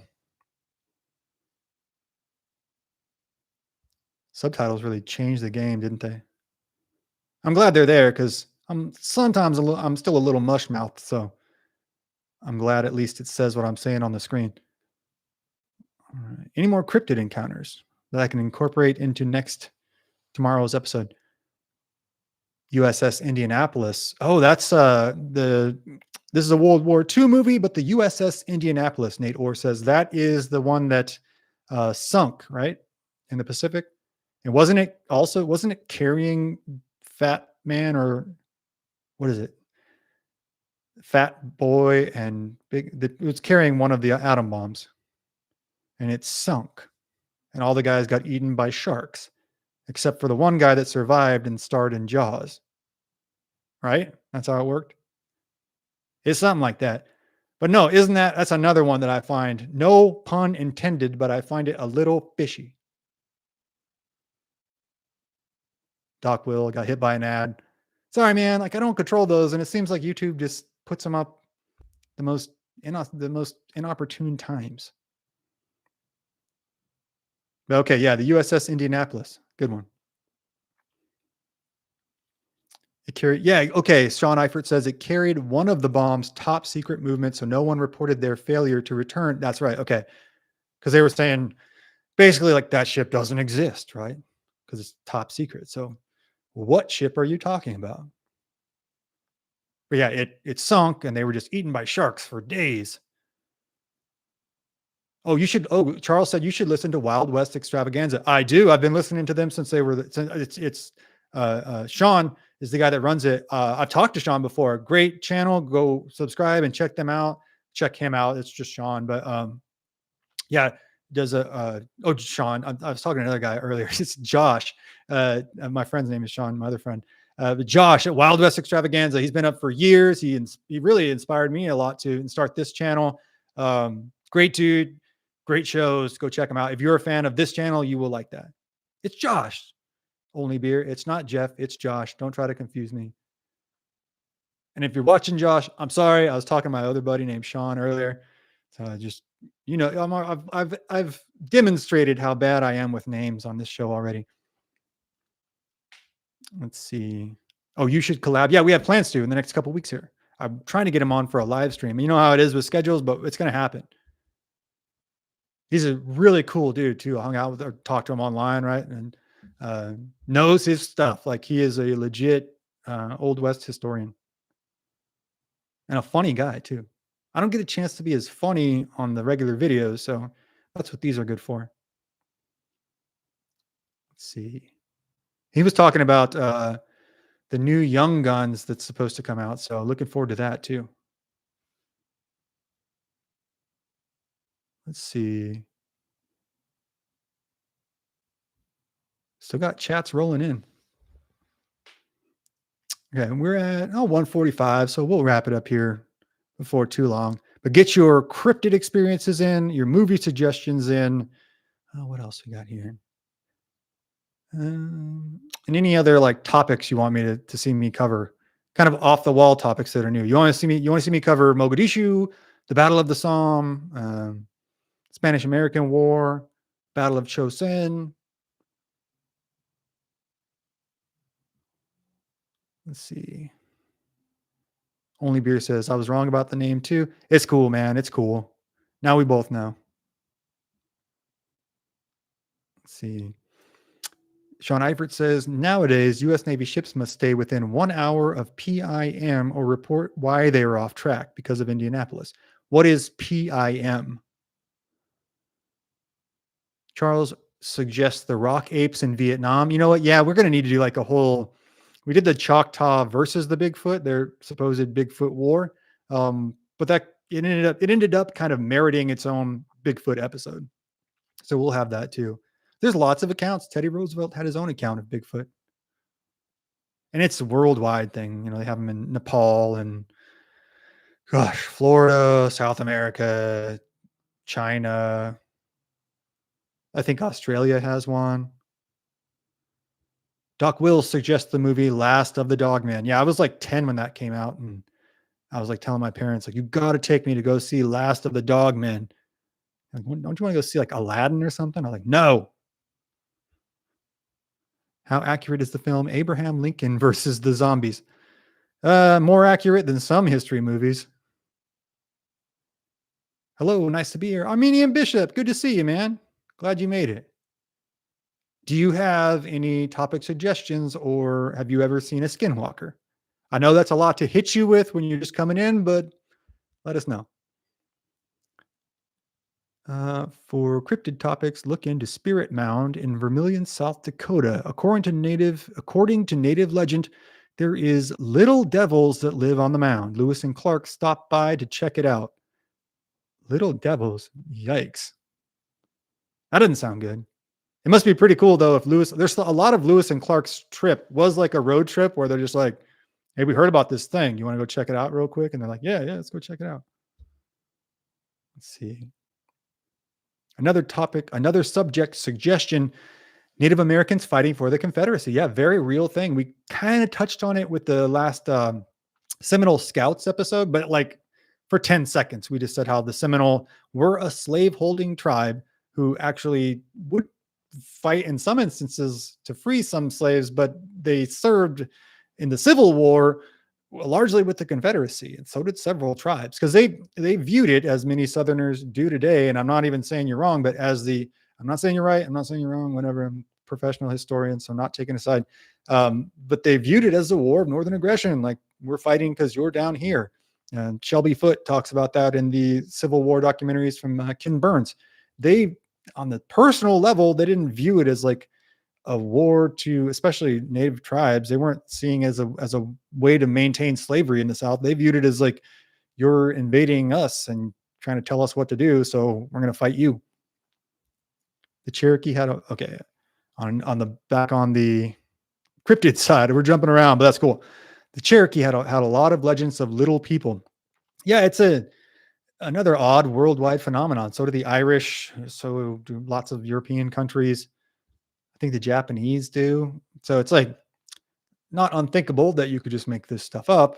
You could see some common elements of why this would be part of a kind of worldwide mythology, international mythology, but it is kind of curious that all the accounts are so similar. I'll be honest with you, like I don't really believe in little people, but it's curious, right? It's curious, and it's worth an investigation. Abe Lincoln in Illinois it's a 1940 movie, is a good movie worth watching. Raymond Massey is Abe Lincoln. Cool. Okay, great. Well, like we need all of that, and like the good thing about those too is they're free on YouTube. So anything you got, we'll make a list of it and we'll cover these. Let's see. What do you mean by Raymond Massey, Armenian bishop? A lot of natives, Nate Orr says a lot of natives fought on the U.S. side at the Battle of Little Bighorn. Absolutely. There's Curley, who was Custer's right-hand guy, right? He was Custer's favorite scout. He was a Crow scout. There was a lot of Crow scouts because they had been pushed around by the Lakota, by the Cheyenne, the Arapaho. So any of those tribes, they got pushed around a lot, and the Lakota and the Cheyenne, the Arapaho will say the opposite, right? Like the Crow were always causing them problems. Either way, the Crow sided with the Army a lot and became scouts for them a lot. And without them, there would have been no way to win the Indian Wars. It was the same for the Tonkawa in Texas. Just whoever had been kind of the perpetual whipping boy in the territory would a lot of times, go serve the army because it was a way to get revenge. Let's see. Doc Will says Dull Knife. Yeah, Dull Knife is Lakota, right? Cheyenne or no? Dull Knife is Cheyenne. Space Cowboy says Abraham Lincoln Vampire Hunter is one of the best historical dramas. Fairly accurate too. I mean, there actually was a man named Abraham Lincoln who lived in the 19th century. True. They may or may not be vampires, but I'll look up some Old West history on vampires too, right? Just for good measure. Armenian Bishop says Lincoln movies were featured on TV when we celebrated Lincoln's birthday. Oh, very cool. Nowadays, you'd be lucky to get Abraham Lincoln Vampire Hunter. Appaloosa. That's a movie, right, Charles? Okay. Appaloosa. I won't forget that. Let's see. It's such an easy word to remember. I'm scrolling through the chat. Yeah, it's a movie. Okay. Appaloosa is a movie. That's on the list now. Surrender Monkey says, what would your native name be? Mine would be Bullock Chops. Oh man, what would mine be? I don't know. I'll have to think that up. I don't know, man. I have to think about that. Chief Runs Away, maybe. I read the book. One of the few books I've actually been able to read nonstop. I have ADHD and I've never been able to stay focused long enough to read more than a paragraph before my mind wanders off. Space Cowboy. Well, no offense, Space Cowboy, but you couldn't even finish that comment before your mind wandered off because you had to send the last two words on another comment. So we're praying for you. We believe you can pull through this ADHD, man. You guys, I can see your progress. Let's see, another suggestion. The conquistadors who were shipwrecked and trekked for 10 years to find Spaniards' Narvaez expedition. Yeah, that's one of the first episodes I ever did was Cabeza de Vaca, and I think that's who you're talking about. Cabeza de Vaca and a couple other, they were known as the Children of the Sun by the local tribes because they kind of taken prisoner first, and then they kind of like worked their way up with the tribes and then made their way all the way from, I think, Texas back through basically like Baja California and ended up finding the Spanish again. But it was this like crazy 10-year odyssey.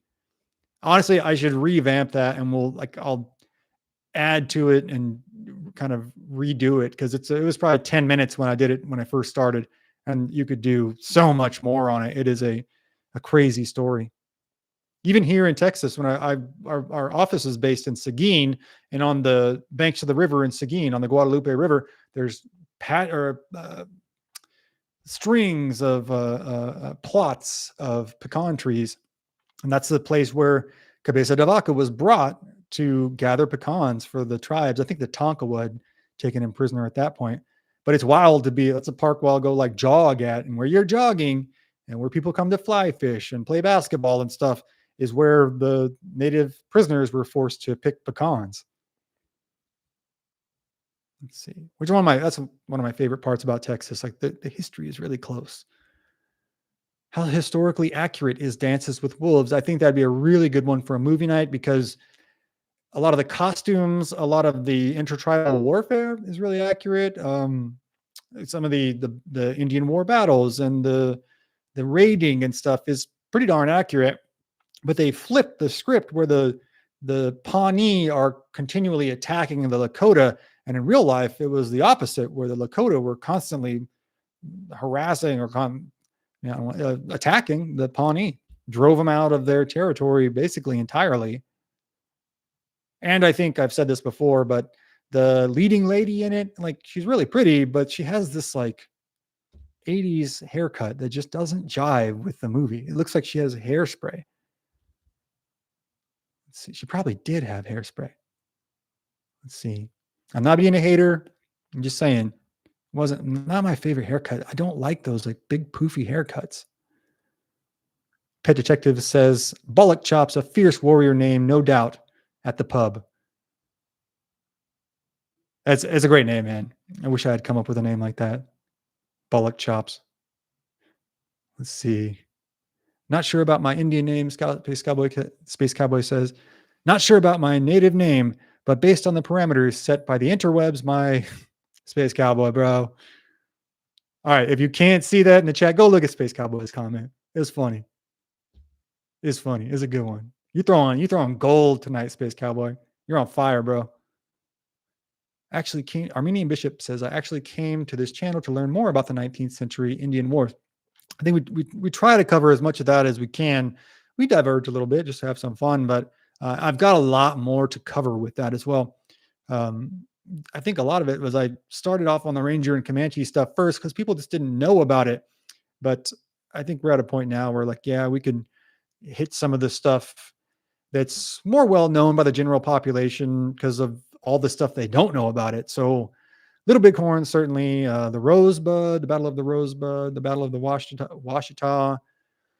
Oh, what else am I forgetting? Man, I'm forgetting a bunch of stuff. But even the Little Bighorn was like 6 battles within one. So just covering Custer's experience, just covering Reno's experience at all, at like ETAL at all, would be several episodes just in itself. So yes, we'll be getting to that. I think it'd be really interesting to cover Rain in the Face, the Lakota warrior who supposedly killed Custer. Whatever he did some wild stuff that day. So it'd be good to cover him. Let's see. Wind That Remembers should be your Indian name. Yeah, that's cool. I can take that. Wind. Yeah, okay. All right. Because you don't know, like, is that guy, like, is that like a mystic name, or is this guy just nuts? Like, is he like, does he go crazy on the battlefield, you know? And it kind of sounds like a Christopher Cross song, something like that. Let's see. A Little Weird. Legends of the Old West is another great channel. Yep. A lot of these guys were around a couple of years before myself, so they kind of inspired me to get in the mix. Any battles in Alaska with the Russians? Yeah, we've covered 2 of the most seminal seminal seminal battles. The Battle of Sitka 1802, the Battle of Sitka 1804, where the Russians went into Alaska, they established a trading post, they got driven out, and then they came back in 1804 and were super pissed, and there was this big kerfuffle over it. The settlement of Alaska, though, is really interesting because there was a fair bit of an incursion, a fair bit of warfare, but there was also this kind of proliferation of orthodoxy of the Orthodox Church from Russia. They set up a whole mission system, kind of like California, right? Where like the Catholic Church came there, and from San Diego on up, set up a mission system. Not totally dissimilar in America or in Alaska.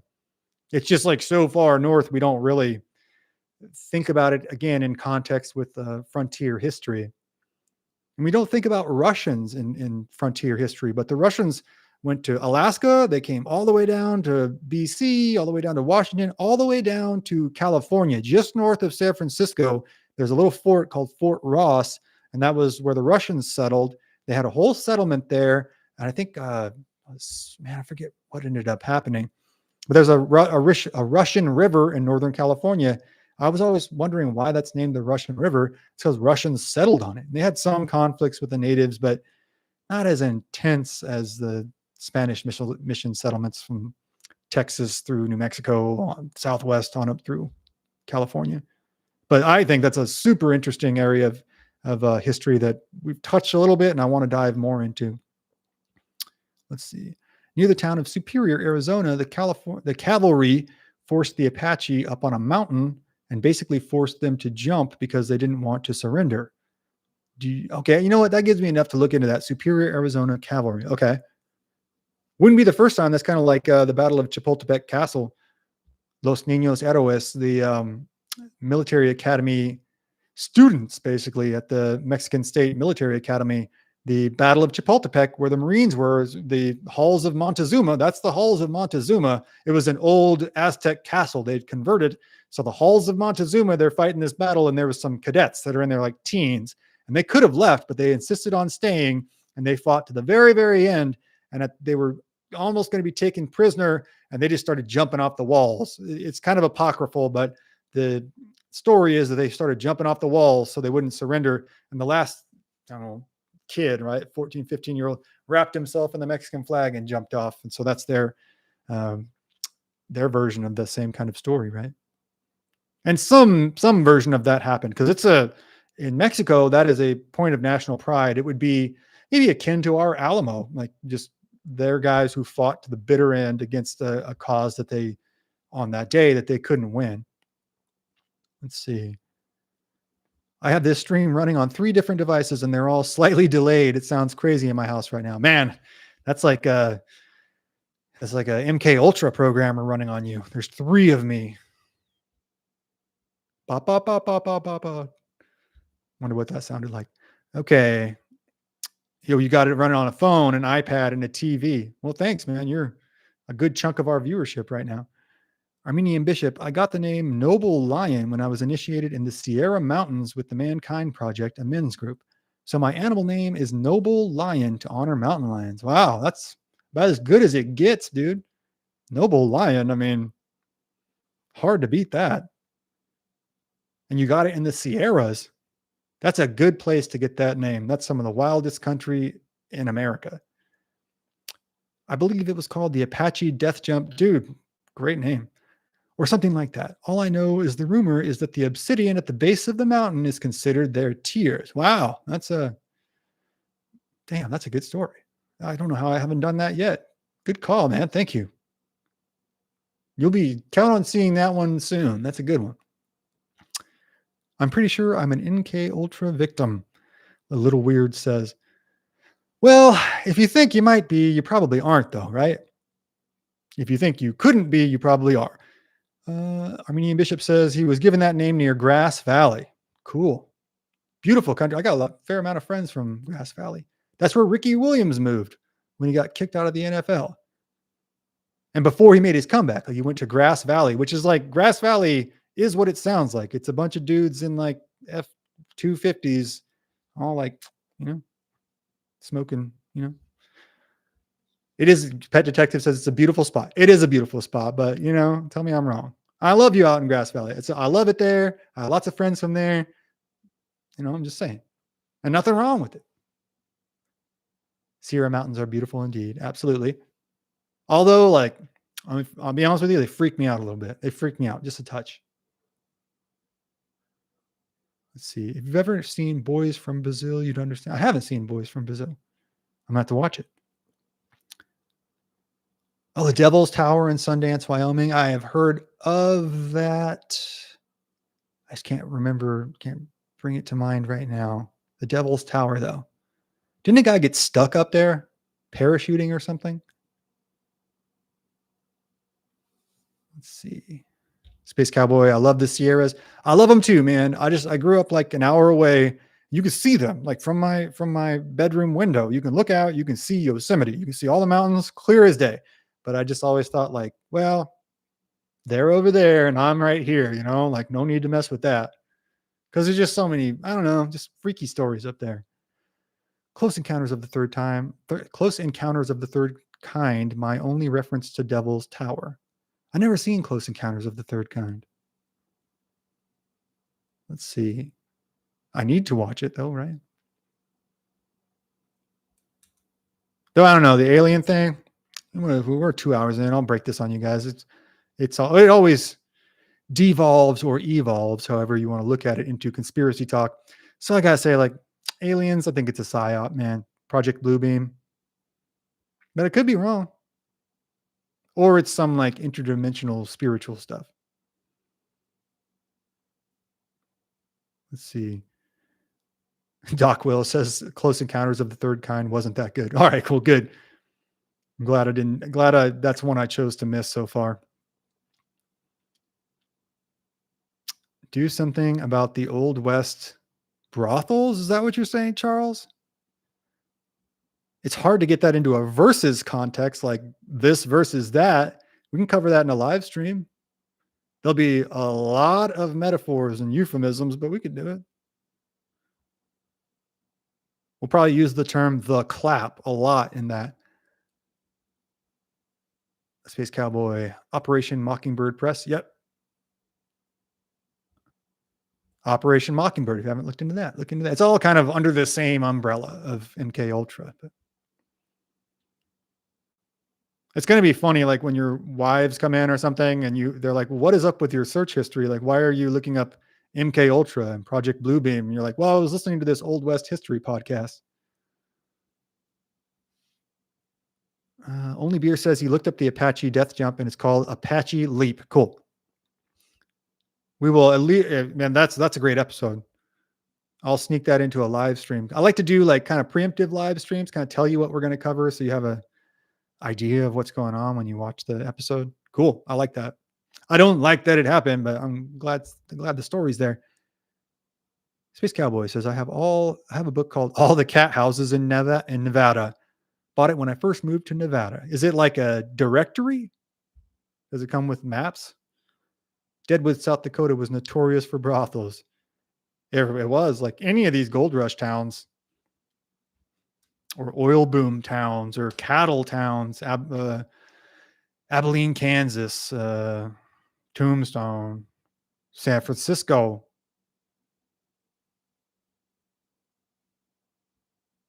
I just always thought like, I don't know, guys. I don't know about that. If your buddy was like, hey, let's go to this Old West brothel, wouldn't you just be like, let's just get another beer? You know what I mean? Like that's a step too far for me. Space Cowboy says, yeah, directory kind of sorts. It's like a phone book. You look them up alphabetically. I never actually read it. I bought it as a novelty. That's what everybody says. I read it for the articles.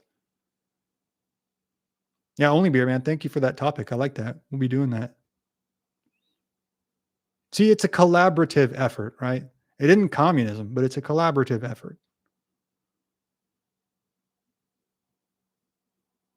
Pet Detective's throwing a little flack at Space Cowboy. He doesn't believe you either.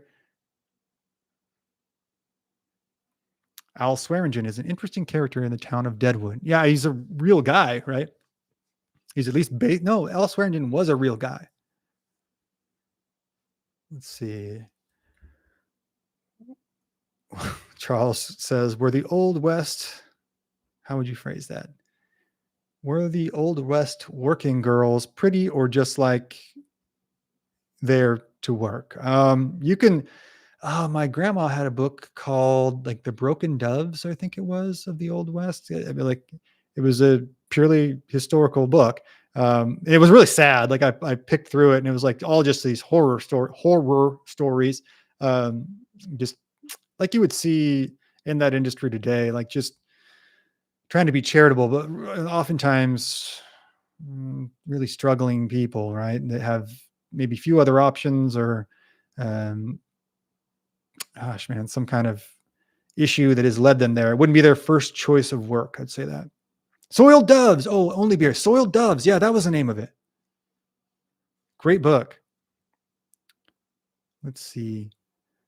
Oh, we opened up the brothels topic and now the live chat's going crazy. Pirates operating out of North America would make for a good show. Yeah, there's a couple mountain men that were former pirates or former sailors. Really, Hugh Glass, in his own autobiography, in his own journal, or I think he dictated it. But he says he was a sailor who was taken captive by Jean Lafitte, who was a famous Gulf Coast in Texas Gulf Coast pirate. Oops.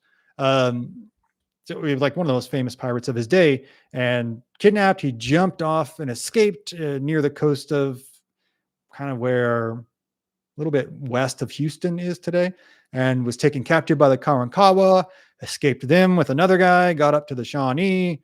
They killed that other guy and adopted him. So it's a whole thing before he's even a mountain man. There's a fair amount of crossover because guys were just looking for a job. They were just like, yeah, I'll sail. Is that what's open? Or it was like, oh, yeah, I'll go work cattle. It was kind of just like, what can you find to do?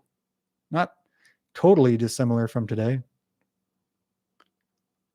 Okay, so we'll start wrapping it up. We're over 2 hours, so fun time tonight, guys. I had a good time. Any other questions or topics or suggestions before we get going? Thank y'all again for coming out too. This has been fun. These are always fun. So I'm scanning the chat one last time.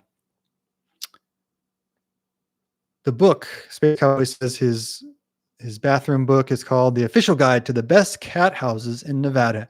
Everything you wanted to know about legal, I don't know if I can say that here, legal, what would you call that? Yeah, legal prostitution. I can say that, right? I can say that. Yeah. We can say that. In Nevada by J.R. Schwartz. Well, now the book is out there. Now we're going to go get our own copies and see what's really in there. And we'll see what you've really been reading.